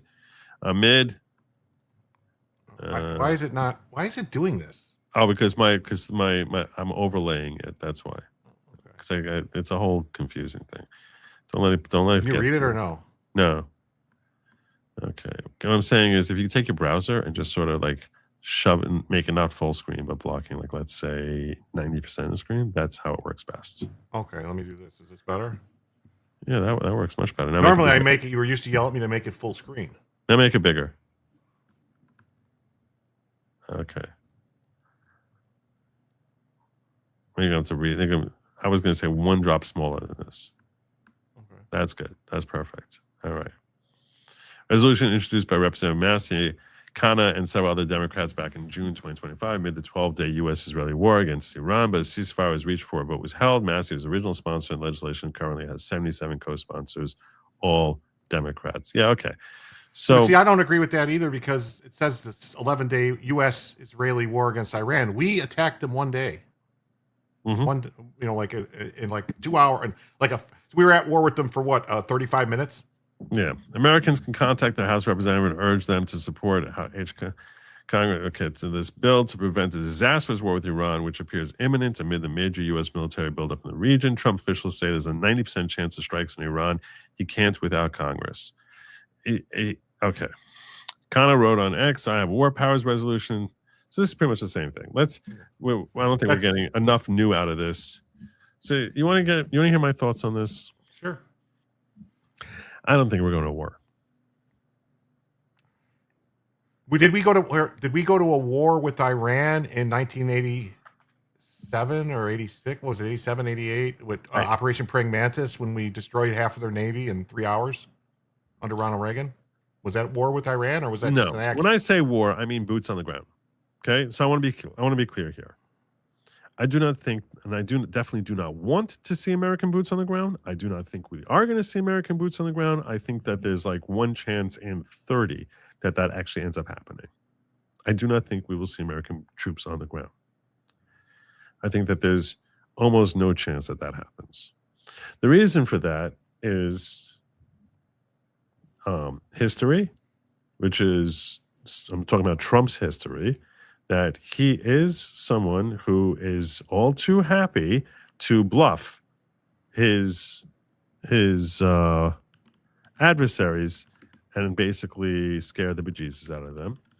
And he uses that as a very effective stick to frighten foreign powers into doing what he wants. That's what he does. That's how he operates. This is completely consistent with that. In order for the bluff to have any chance of succeeding, it has to actually look as if something that's going to happen. So when he says there's a 90% chance that we're going to be invading Iran, he's not trying to tell that to you, the American people. He has to tell it to you, the American people. But that messaging to you is a proxy. We are the proxy to benefit him so that he has leverage when he's dealing with Iran and basically making them feel as if, oh my God, we're about to see Armageddon raining down upon us. So the only way, the best way for them to believe that is if he makes announcements, there's a 90% chance that we're going to be invading Iran. If you're in Iran, they're reading that, they're seeing that, they're like, oh my God. Then they see the buildup. They're like, oh my God, oh my God. But I think he has no inclination to actually want to pull that trigger. I think he has no. Now, he might pull it to the degree he actually ends up, let's say, launching in some military in there for some particular operation. That could definitely happen. I mean, like flying in, dropping them the way he did with the bunker busters. But as far as actually putting military in there, engaging against hostiles where they're receiving fire back on them, I think that there's next to no chance of that. Same way we had an incursion into Venezuela in order to get Maduro, which I don't consider that an invasion. I don't consider the bunker buster activity an invasion. So I think that you might see stuff akin to that. Yeah, that's definitely possible. That's, if not likely, but an actual military assault where we are firing on them and they are firing on our troops in any type of way that can meaningfully harm American troops, I think is next to zero. Because if you're in Iran, that's the last thing you need right now. You're busy fighting an insurrection in your own streets. You're going to sit there trying to get your military now to go out there and fight the mightiest military in the world? Like how ludicrous would that be? They're not stupid. They might be blind to their faith. They might be ridiculously adherent in ways that seem foreign to a Westerner to their faith, but they don't act without sense. There's an objective to what they are doing. So there's no logical objective in them basically not capitulating ultimately to Trump. The only reason they would not capitulate to Trump under the threat of a ballistic missile facing their house is that they feel as if, well, all's lost anyway. And that's not. There's a very strong Middle Eastern philosophy is live to fight another day. So this is not. That's why I'm saying that I don't want to see us go to war, and I'm totally fine with him bluffing and telling Iran we're about to invade you. I don't want to see us go to war either, but there's a big difference between the wars that we experienced, starting with basically Desert Storm, and then that was over, but then it continued with the strikes that Clinton's constantly doing the stuff and no-fly zones and all this stuff. It was like a constant thing, and then Afghanistan, Iraq, none of that shit. But you know what? You go in, you fuck them up, and you leave. That's what the purpose of having a military is. Soldier Province saying, if you insist on following the law in order to get rid of judges, here's a thought. If they keep passing orders that get overturned by appeal, they lose their robes. They lose their robes? It's better the defenestration. Okay. I'm fine with that, but it'll end up being so subjective that they'll use that to get rid of Clarence Thomas. You know what I'm saying? Or other base judges at the circuit level. So that's the problem. When you start passing rules that you like when you're in power, it gets used against you when you're not in power. But I want to come back to what John was talking about over here, because I think this is important, right? So you're saying even if they were short-term good, more power to POTUS is a huge price for a short gain. So the point that I wanted to make to you in conversation rather than talking at you, because I sort of feel guilty. I have such respect for the points you're trying to make that I don't want it to be like I'm saying the final word and that's the end of it. That's why I was inviting you to call in, but I haven't seen a call from you, so I'm assuming that you're not interested in that, and that's cool. That's fine.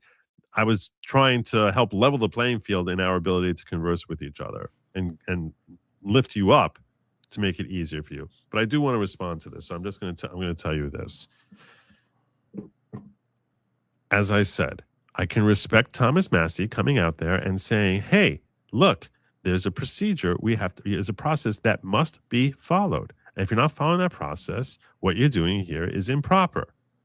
And the reason for that process is to protect us from the president overstepping his authority. I have no problem with that. My point is, number 2 doesn't kick in as far as giving the president more power if you actually are willing to work with him. You're saying, oh, it's a long term that forevermore presidents are going to now have this power. Are going to be asserting this power. No, every time you'll have a president who has to turn to Congress and get that validation from Congress. I'm fine with that, but then give him the validation. Now, I know you don't like tariffs. You think they should be abolished and that tariffs end up hurting the American consumer. You're saying he just called from a 720 number. From a 720 number? That's what it says. I don't see it. 720 number. That's what it says. Let me try calling again because I don't see that number ringing. I only see one person calling 1153. So, what do you think about Trump promised no wars when he ran? Why now? So I'm saying is, Karen, I don't think we're going to have a war. I don't think he's going to engage in a new war. I don't call a strike a war. A war is declared by Congress, and World War II was a war. Well, I'll tell you this: Vietnam was a war. Vietnam was a war that wasn't declared by Congress. Korea was a war that wasn't declared by Congress. Well, so that's those are the problems, right? That's what we have. That's what Americans have a problem with. And what I'm saying is, I think that I would call a war. I'm not saying that it only becomes a war when I'm saying if our military is facing fire, if you see our military coming home in body bags, that's a war. Okay, that's a war. So if they're not really under any actual threat of serious harm coming at them, then it's not. Then it's like an incursion. That's the same thing as using a drone. To me, that's like literally nothing. So then, when those National Guards troops got shot in Washington D.C., that means we're at war with the crazy Antifa people. We're more at war with them than we are with Venezuela. Okay. Yeah, you're right. We're more at war with them than we are in Venezuela. Yeah, and like Pat Hacker says, Iraq and Afghanistan weren't declared wars either. They did this weird thing where they authorized military action. What I'm saying is the part of what I like about the way Trump has handled his tariffs is he's used tariffs in order to help bring down tariffs from other nations.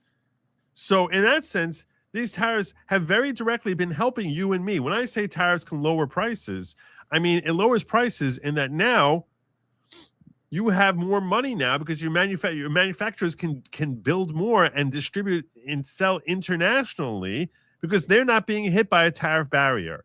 So it's helping you.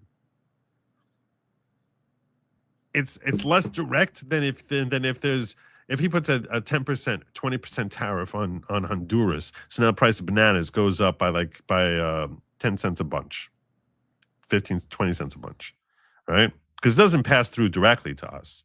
There's a lot of steps along the way. Bananas are are a good example of something that there's not much manufacturing processing that's happening with it. As far as opportunities for it to get for the cost of the tariff to get eaten along the way. Meaning, if you're talking about textiles or things of that nature, things that are incorporated as a piece of something, then now that gets tariffed. So those textiles, there's opportunities for different distributors and different manufacturers along the way to sort of eat those tariffs in order to remain competitive with the American manufacturers. So when their efforts to try and eat those tariffs, you don't end up paying it. Tariff ends up getting paid. American taxpayer, the IRS makes more money out of this. America gets more money out of it, but it ends up getting eaten along the way.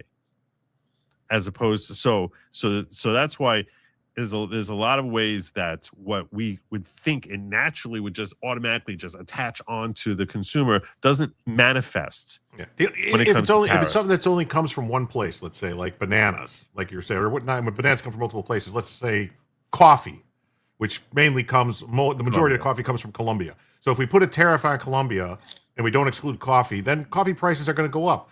But if it's something that can be bought in multiple places, like if we put tariffs on China and then we started buying the plastic crap from Korea instead of China, right? They can't raise the prices. They're going to have to eat the prices because Korea is going to be like, no, we're going to undercut you on the price. That's how it works. That's how you get better trade deals. And we've been getting screwed since 1970. All right, over and over again. So we've sold went to China. The American automotive industry has sold far fewer cars than they should have because they cannot sell anything to Europe because tariffs are so ridiculously high that the American manufacturer cannot possibly compete with the European manufacturers. So you don't notice that because you're like, well, I don't work for a car company. I'm not a car manufacturer, and I'm not the one making the money off of that. But what you don't realize is that it's more when there's more revenue here, that ends up creating more business. It ends up putting more pocket in your wallet. Ultimately, the American consumer as a whole is better off if the American automotive industry is thriving. The same way when computers, all of a sudden, there's a massive computer boom in the 80s. And that's when all of a sudden, so many different industries flourished. And this before there was an internet, right? In the 80s, there was a massive boom in the economy just because because the home computers were introduced as something that was an efficient and an effective tool that could be used by the individual, even sitting in the privacy of their own home or office without ever interacting with others online, because dial-up modems didn't really start until the very late 80s, and that stuff was slow and was used for far fewer things for a tiny fraction of what it's used today. I think that computers being used in business for running machines and automation, stuff like that, were way more factor in the boom than personal computers, because if I remember correctly, only like a very small percent. I'm not trying to undercut your argument. I'm just saying like a very small. No, you can try to count to me. Of the computers are sold at the time were sold to the consumer market. It was still like a Commodore 64 that wasn't being sold. That was it was. But I'm saying one. Maybe 10%. Not every house. Maybe 10%, 15% of houses. I respectfully disagree with your numbers on that. I remember everyone I knew had a computer. Everyone. And maybe you see me, and so you don't think I wasn't living in an affluent home. my father and mother were as middle class as it gets. They were both teachers, right? They were both making, back then, $25,000-$30,000 a year, as teachers. We were not wealthy. Maybe 40, they were collectively bringing in like $50,000, $60,000. They were not bringing in big bucks. So, and we had a computer. Everyone I knew was relatively in the same type of class that we were in, and yeah, everyone I knew had a computer.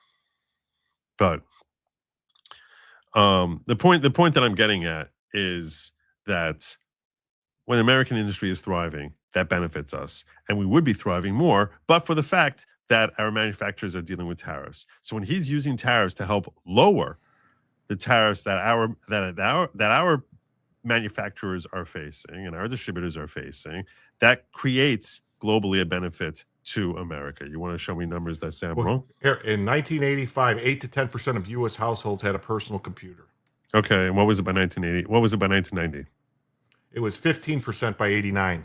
Really? Yeah. 36% in 97. That's what I'm saying. It didn't take off. At the beginning of the 80s, it was businesses. It was modernizing manufacturing, factories, computerizing factories. I'm fascinated by that. Yeah. I can show you. I thought it was much higher than that. Yeah, I can show you, so you don't think I'm lying. No, I'm sure you're not. I'm sure you're telling the truth. I'm sure you're telling the truth. It's a little small for me here. All right. Well, that's what AI is saying. Commodore 64s and Apple IIs were the main ones. So you're right about that. But that's what I'm saying. Like, I knew because I could pull up, you would be surprised how many households didn't have color TVs in the 80s. This is very, very. I'm just saying, like, people don't, like, a lot of people, like, cell phones didn't really blow up as big as everyone thinks until government started giving them away for free. Really? Yeah. Like, it was cell phones were a super expensive thing up until like 2000. It was very expensive to have a monthly phone bill. But anyway, I'm just saying, like, it was the businesses using the computers. Ask AI, what was it in 1980? Because say in 1985 it was 10%. What was it in 1980? Okay. I'll bet it was under 1%. Well, under 1%. Yeah. So during that 5 years, 10%. You're basically talking about during that 10 years, you're talking about 25 million Americans buying computers. Yeah, I think the population was probably like 220 million at the time. Yes, that's what I'm saying. Is you're talking about 20 million computers being sold from zero being sold before that. Yeah. So there was a crash too at one point in time. I'm trying to remember when there was a crash. Yeah, there was a whole crash on itself. After Reagan left, Bush the first faced a crash in 1989. We had like a little recession there going on.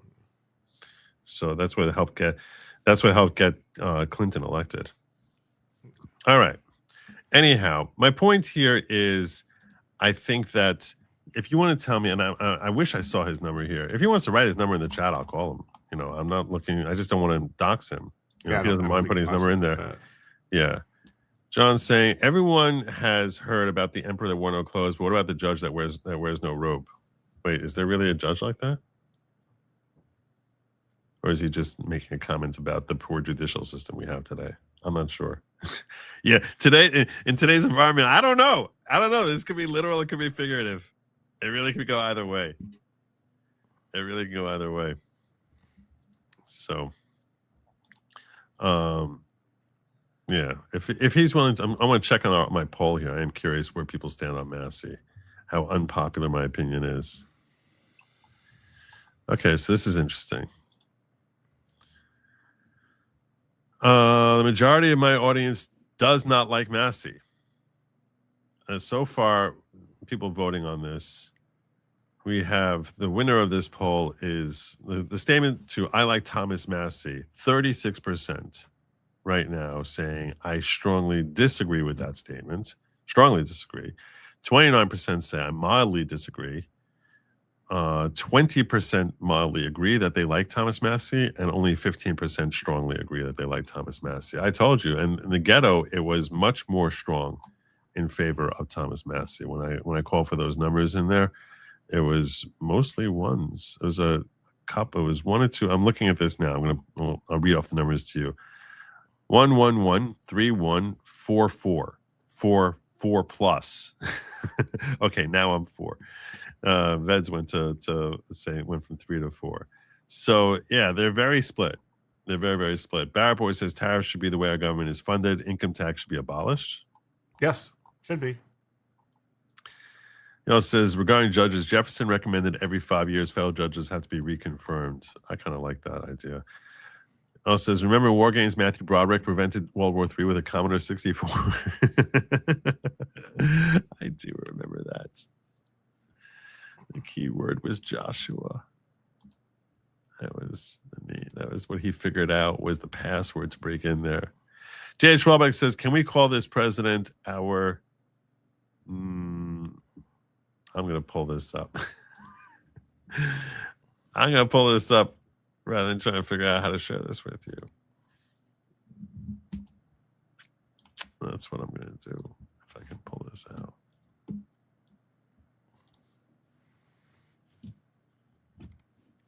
All right, I was trying to ask and I got sidetracked. What do you think is going to happen if there's some kind of terrorist attack or something during this shutdown of DHS? Hold on. Can we close president? That's what he wrote. There you go. .com bubble burst in 2000. Clinton's last year. Oh, that's true. I forgot about that. I forgot about the .com. That was the second burst. Right? So, I'm sorry. Give me your question one more time, please. What do you think? Like, the Democrats shut down DHS. All right. So what happens if there's some kind of terrorist attack or something happers with DHS funding shut down? It's Department of Homeland Security is supposed to was enacted because they'll blame Trump. They'll blame Trump. That's what they're going to do. That's what they're going to do. What else going to do? That's basically the big line in block letters in the Democrat playbook is blame Trump. That's all they have. Because the reason I bring it up is because let's be as difficult as possible, as dangerous for America as possible, and then blame Trump for a terrible outcome. The reason I bring it up. Car explodes outside U.S. embassies. Emergency services swarm the scene. When did this happen? Today, just now. You want to play it? Yeah, play it. America's next giant leap. Oh, I hate commercials. Don't worry. One small step. What will your step be?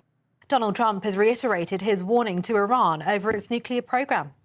I've always heard peace in the Middle East is impossible, and it's turned out not to be. And we do have some work to do with Iran.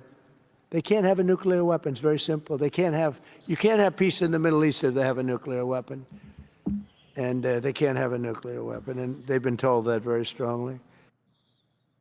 It comes as the White House has warned Iran would be very wise to make a deal with the U.S. amid reports that Trump is weighing fresh military action against the Islamic Republic. Now, you think, like I think, that Trump is just saying these things to get a deal, right? Yep. Yeah. That's what we've seen. Seen it over and over again. Driver has been taken to the hospital to be treated for burns.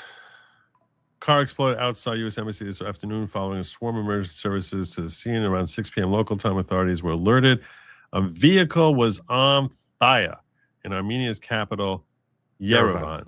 Wasn't that the site of the genocide in Armenia? Was it Yerevan? The Turks went in and slaughtered all the people and hung them from My knowledge of Armenian history is too weak to comment on that. I'm pretty sure. I know it was done by the Young Turks, but beyond that, I don't know much. The building is located on Isakov Avenue, parallel to the Rodzin River. According to local media, around 6 p.m. local time, the blaze happened in front of the U.S. Embassy. I think that's... Shortly after the explosion, fire rescue teams and police attended the scene. Patrols of the 4th Battalion of the Yerevan City Regiment and the patrol service of the police of the... You got to move along faster here when we're reading this. Ministry of Internal Affairs of the Republic of Armenia arrived on the scene, led by Regiment Commander Andronik Canyon and Battalion Commander Arsen Stepanyan. Under Mr. Isaacson's orders, the authorities suspended traffic from the U.S. Embassy to the Hagtanic Bridge whilst firefighters fought the burning vehicle. Driver of the car has reportedly been hospitalized with burn injuries. All right. There's that. Yeah. And people are saying, well, that's not the U.S. DHS is still responsible. All the stuff falls under DHS, all the protection and security and all the anti-terrorism stuff. So, yeah. I don't know. Yeah. Yeah, the Young Turks, I don't mean chunk yogurt. I mean, he just needed to show for them because he's that genocidal. I think we should hit the water case thing really fast because it's in my title. So let's make sure we hit that. The DC water thing. Oh, DC. Oh, that's from yesterday, right? That is from yesterday. I can pull it up if you want. To pull it up? There was one thing you want to cover real quick: that the 79th suspect was arrested in the massive fraud scandal, trying to flee the country. 79th Minnesota fraud suspect. Yeah. No, I'm not that into it. But that's the thing. That's what this whole stuff has done. Is it's caused everybody to stop looking at all the fraud, all the ICE. It's like they purposely sent all these people out to do the protests, the riots. So now no one's talking about all the fraud. They're talking about ICE and they're talking about all this stuff. Instead of all the money that's been stolen from us. Right. I understand that. But the 79th guy? Woman, 79th woman. Okay. She's Somali, by the way, just if you were wondering. No. Yeah. Really? Yeah.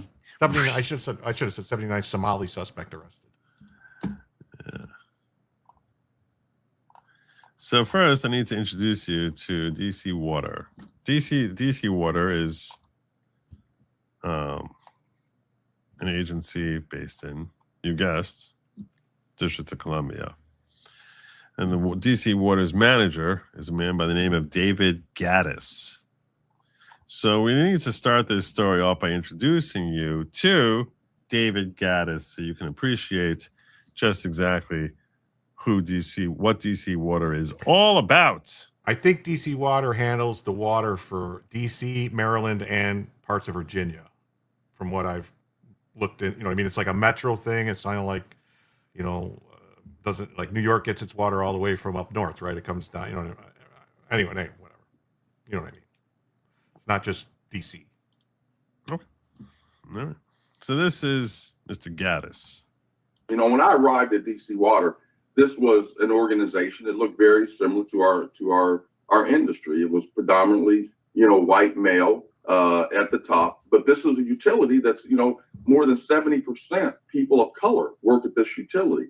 And I really believe, and I still believe, and it has been fantastic. The outcomes have been fantastic, but the people at the top, the executives, the chiefs in that C-suite, they should look like the employees that they serve and that they work with, and the same thing with the community. And so sounds just like Martin Luther King. Looks exactly like the community. Looks like the employees, the staff. Be it people of color, women, men, and it's just a fantastic team that has come together to do a lot of great things here at DC Water and in the community for the customers. So there you go. When I arrived at DC Water, that's David Gaddis. And now you get a little flavor for what that guy's about.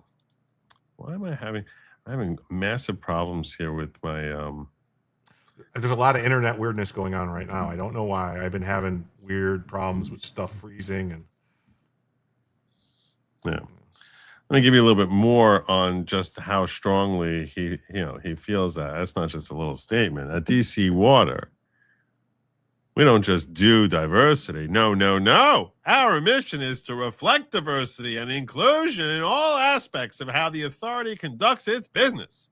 This includes ensuring that barriers are removed from processes and procedures that impact our business partners, both large and small. The revised business development plan that was approved by the board of directors in June 2020 establishes the roadmap for engaging diverse suppliers. So we're not just all of a sudden, we're not just, having a management here that's reflecting the that's reflecting the people who work there. No, now we have to have our suppliers reflecting that too. So diverse suppliers in DC Water's procurement programs. The plan sets the stage for authority to bring together a dynamic group of partners who will provide guidance and feedback on the authority's procurement programs and its related processes and initiatives. Newly created Business Diversity and Inclusion Advisory Council brings together diverse perspectives. It's not diverse perspectives. It's diverse genetics. It's not diverse perspectives. They're all on the same page. It's one perspective. It's a woke perspective. This is not at all a diverse perspective. It's one perspective under several forms of genetic coding and various levels of pigmentation. All of them far more dense than Jim or I. Inclusion, diverse perspective and recommendations on how the authority can continue to further engage our certified firms and provide more opportunities to do business with DC Water. Our message is clear. Oh, it is clear. It's crystal clear. It's far clearer than your water is. Let's put it that way. DC Water is open for business as long as you ain't white. Therefore, DC Water wants to make sure that our initiatives and programs are meaningful and impactful as we carry out our mission to provide clean, safe, and reliable water to communities we serve. So that's their mission statement now. That's very exciting stuff.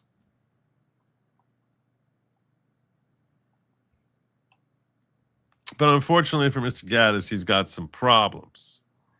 He's got a few problems. Here's one problem that he has. DC Water CEO David Gaddis was cited in a lawsuit over alleged withholding of lead info during the Flint crisis and has spent years and millions of dollars promoting diversity and equality at DC Water. Now he overlooks possibly the worst sewage spill in U.S. history, with hundreds of millions of gallons of literal human waste pouring into the Potomac. As Trump wisely said, everything woke turns to crap. Full story. He's so into diversity, he had to get the brown water. That's why I said his mission statement is far clearer than his water. No white water in DC, black, brown water. Yes, exactly, Richard. It's got to be black and brown water. Here's the story. DC Water CEO oversaw $520 million in DI contracts in the biggest sewage spill in U.S. history. While hundreds of millions of gallons of raw sewage accumulated in its pipes, the District of Columbia Water and Sewer Authority was focused on diversity, equity, and other left-wing priorities, setting the stage for what may be the largest sewage spill in American history. DC Water CEO David Gaddis has championed equity and diversity throughout his tenure, also named in a lawsuit against his former employer for allegedly withholding information about water contamination in Flint, Michigan. Before joining DC Water in 2018, Gaddis served as executive vice president of Veolia in North America and CEO of Veolia Water Indianapolis, the utility's first black CEO and first black executive to lead a major Indianapolis utility, according to his bio. Touts his partnership with multiple leaders. So the reputation faced scrutiny in 2018. An amended class action lawsuit cited Veolia's statement in which Gaddis promised the company would deploy its technical expertise to ensure water quality for the people of the city of Flint, touting experience with challenging water sources and contaminant management. The suit claims residents had every reason to rely on Veolia's subsequent assurances of safety. Veolia told the public that Flint's discolored drinking water, yeah, sure, don't mind that it smells really terrible and it's kind of brown, resulted from an old unlined cast iron pipe, which is actually contained dangerous levels of lead. The city former mayor testified in 2022, according to ML Live Media Group. Emails later revealed Veolia officials knew problems extended beyond discoloration and foul odors, noting that lead seems to be a little bit of a problem. Those emails were exchanged a day before a private meeting where lead went unmentioned. MLive reported Gaddis was copied on emails discussing potential lead issues before attending a public meeting where Veolia officials repeatedly assured residents, don't worry, drink that lead-lined water. It's totally safe. Quote, we had greenish and brownish water. It smelled weird. It was giving people rashes and they were losing hair. Oh my God. Oh my God. You see, you were wondering about this look he's got over here. You were wondering about it. He drank the water. Somebody drank the water. Ugh. Patients were asking, why is it okay to use this tap water to mix their baby's formula, Dr. Mona Hannah Artisha? Was it okay? That's what they were asking. Associate Dean of Public Health at Michigan State University, which reported in 2024 that many Flint residents still lack clean water a decade later. By February 2025, Veolia had contributed $79.3 million to settlements with Michigan and roughly 26,000 individual claimants. The company maintains it, quote, stands behind its fine work in Flint, noting that a months-long 2022 trial ended in a mistrial with no adverse finding. Oh, you see, there was a mistrial. Gaddis joined DC Water before the summit was reached. Before Gaddis arrived, DC Water was considered a global role model, commanding one of the highest reputations in the water sector. According to world leaders, Gaddis sought to take the authority to the next level by prioritizing equity for employees, customers, communities, and contractors, an effort CIO Views recognized when it named him one of the 10 most influential Black corporate leaders of 2022. Part of that effort, ironically, includes Lead-Free DC, which Gaddis says incorporates community equity considerations into its project prioritization process. Quote, I want to win for our community by extending water equity. Water equity. This is a new thing we need to have now. Water equity to every customer. You should all get equal amounts of water, including the eradication of lead pipes within the district, Gaddis told CIO Views. We're shipping all them lead pipes to Flint, Michigan. Under Gaddis, DC Water also pursued fair share objectives to boost participation from disadvantaged minority and women-owned business enterprises, an effort originally driven by EPA threats to pull federal funding from authorities that failed to show good faith compliance. So now, I'm just trying to see, I really want to read more about what's going on with the water now, right? You have something that breaks down it should be in there. What the situation is as to why it is. Oh, here we go. Here we go. Okay. Gaddis' tenure is now defended not by success equity programs, but by the historic spillage of millions of gallons of sewage into the Potomac River. President Donald Trump called the contamination a massive ecological disaster on Monday, blaming the gross mismanagement of local Democrat leaders and directing federal authorities to intervene. I cannot allow incompetent local leadership to turn the river in the heart of Washington into a disaster zone, Trump said. As we saw the Palisades, the Democrat war on merit has real consequences.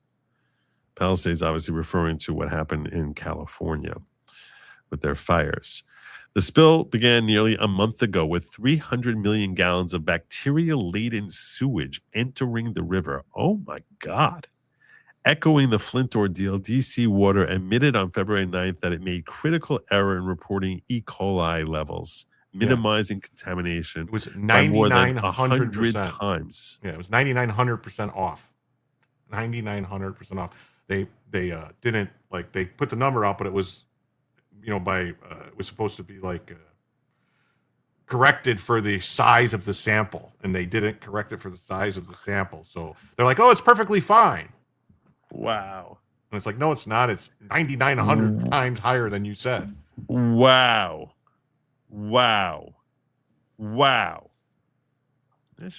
People should be going to jail for this. Yeah.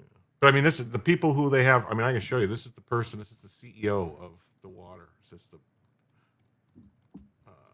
She's an educator.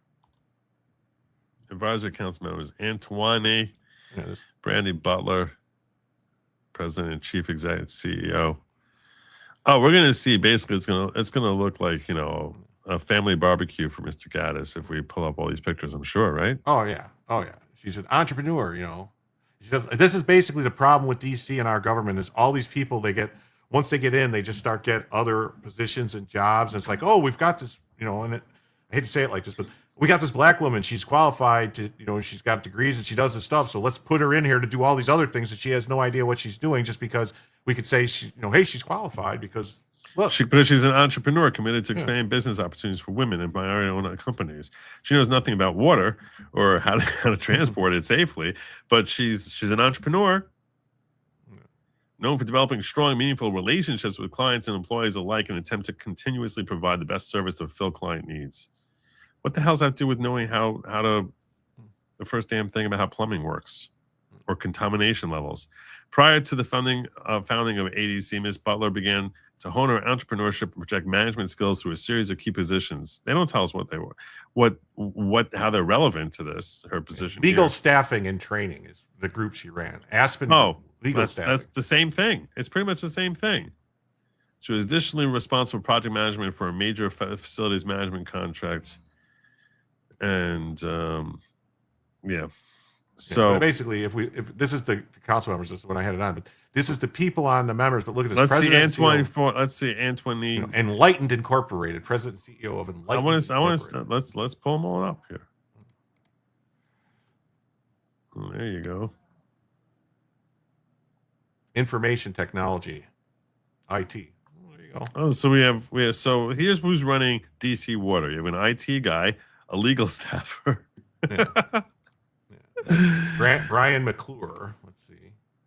McClure sounds like he's not going to fit in too well. Oh no, I was Dr. Brian McClure. Oh, okay. I wonder if he's got his degrees from the same place that guy that was on the Young Turks got his degrees from. Got all those PhDs. Oh, look, he might be really educated, but I'm not sure what type of doctorate does he have.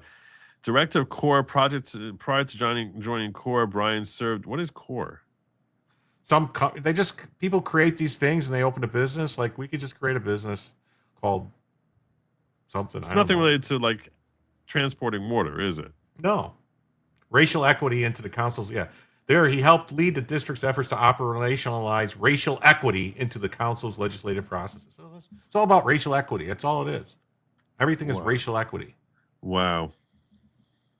He knows about water because he has a history degree. He has a BA in history and an MA in history also. Not just a BA. Don't put him down. He's got an MA in history. So he knows all about how those how Rome built the whole sewer system there. Yes. He's got a PhD in African American history. So there you go. And Atlantic world history from the University of Memphis. He's very, very educated. He also roams bookstores. It's like it sounds like they're writing it like it's for Tinder. Scroll down a little bit. When he's not working at Core, he can be found roaming local bookstores. Scroll down. Somewhere in a local archive, barbecuing or spending time with his wife and 2 children in the home in Ward 8. Oh wow. So he has a barbecue. What the hell? Do any of these people know anything about? I have not found anyone that knows anything about water at all. Any of them? None of them. Oh my God. Here's another one. Let's see. Kenyon McDuffie, councilman for Ward 5. First elected to council, 7 terms. Since 2017, Kenya has served as a chairperson of the Committee of Business and Economic Development. He's championed efforts to make the economy more inclusive and support minority and women-owned local businesses. That's the entire thing. So I don't know if with someone that was supposed to inspect it, they didn't actually inspect it. They said something's going to come out. It better be investigated. And if whoever was responsible for doing the inspections on this pipe that screwed up and it caused this to happen needs to go to jail. That's the bottom line. This is just criminally negligent. Oh, look, he did the NEAR Act, which is the Neighborhood Engagement Achieves Results Act. So to reform the district's criminal justice system by incorporating behavioral mental health professionals to perform tasks that previously fell to law enforcement officers.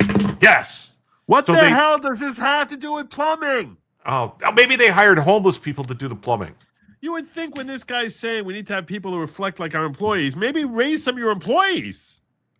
Why not bring them up? Yeah. The ones who actually, know something about plumbing. That sounds like a plan. Oh, wait, we found one. Let's see. I found one that might actually know something about water. Let's see. Courtney Edmonds is the director and office of supplier diversity and inclusion at the water company. So she's a leading subject matter expert in diversity and inclusion. So I thought, because it said she worked at the water, like the sanitary district, but no, she's just in diversity and inclusion. So this is the entire board of this water, everybody in charge of this DC Water is just all about diversity and inclusion. One person here who knows anything about plumbing. I haven't found one. I thought this one might, but it's diversity and inclusion. Jeez. She received a bachelor's in public relations. Let's see. I don't know. We'll keep looking. Oh, here's one. Maybe Deborah Harvey. This is a DEI processing plant. Let's see. So, executive director. She's executive director of the Metropolitan Washington, D.C. chapter of the National Utility Contractors Association. So she's a union for the contractors. Okay. And so she advocates for fair and equitable laws and regulations promoting excavation and construction safety and education. She has 30 years experience in advocacy. She's a lawyer. They have anyone there who could who understands, I don't know, would be capable of installing my toilet. Well, here's this. We got two people that say PE. Isn't that professional engineer? Is that an engineer? Yeah. This is true. Houston, we found the problem. It's unbelievable. So here's and it's not like you can't find black people who actually are plumbers. Why not at least hire that? So here's Woodtick Mike said largest spill of sewage in the U.S. walked across our border. That's fair enough. Yeah. Spud says DEI Dave set the wastewater treatment industry back over 50 years. It doesn't matter who you are, everyone. It's the great crap is the great equalizer.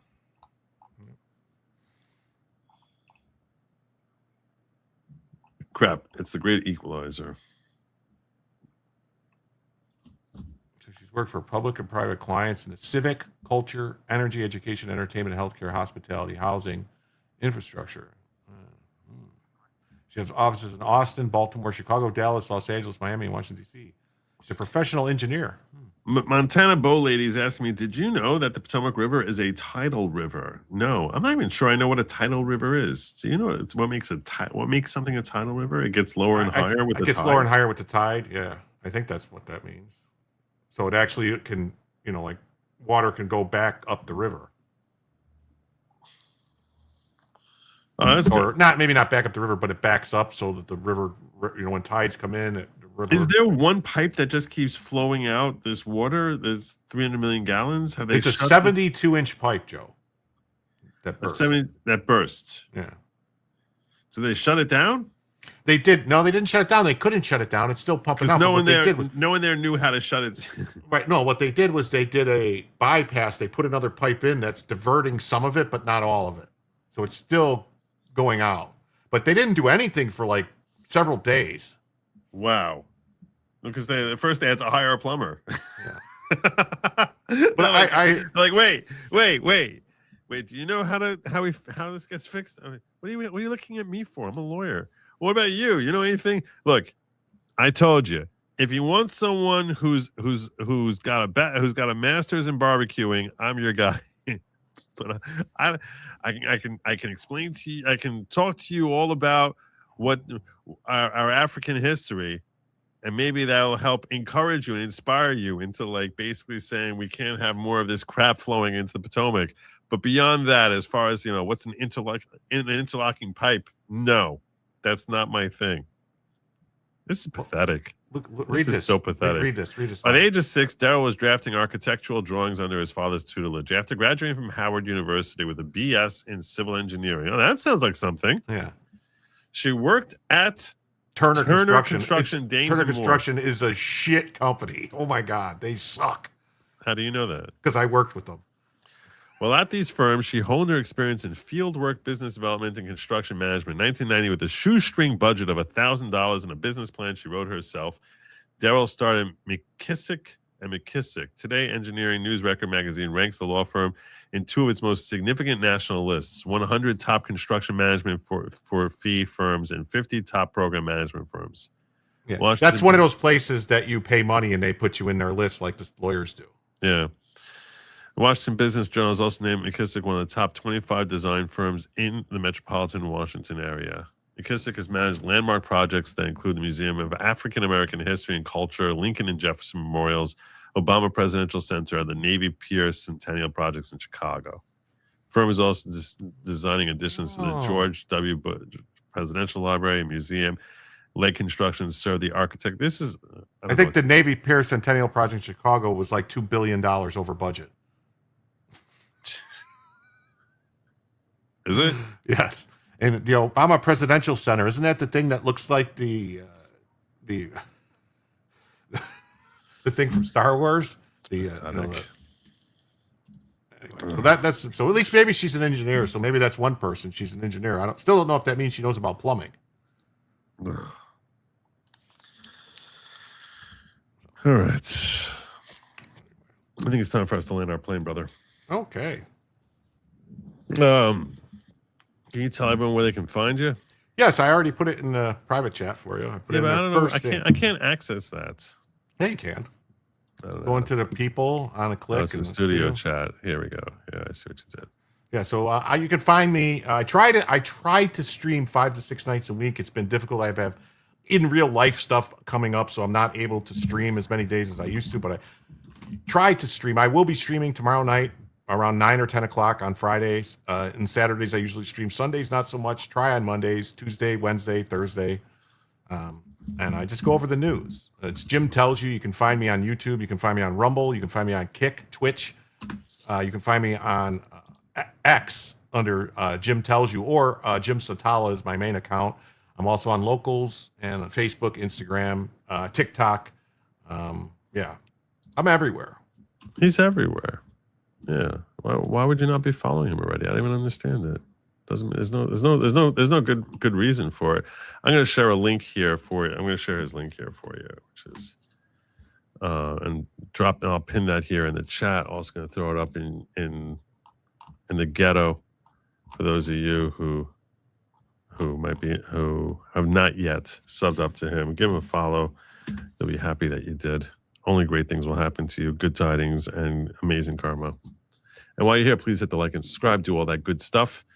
And I thank you for joining me. Obviously, tomorrow's Friday, so I'm not going to be here. But God willing, I will see. I might be on Layback Law tomorrow. I'm not sure.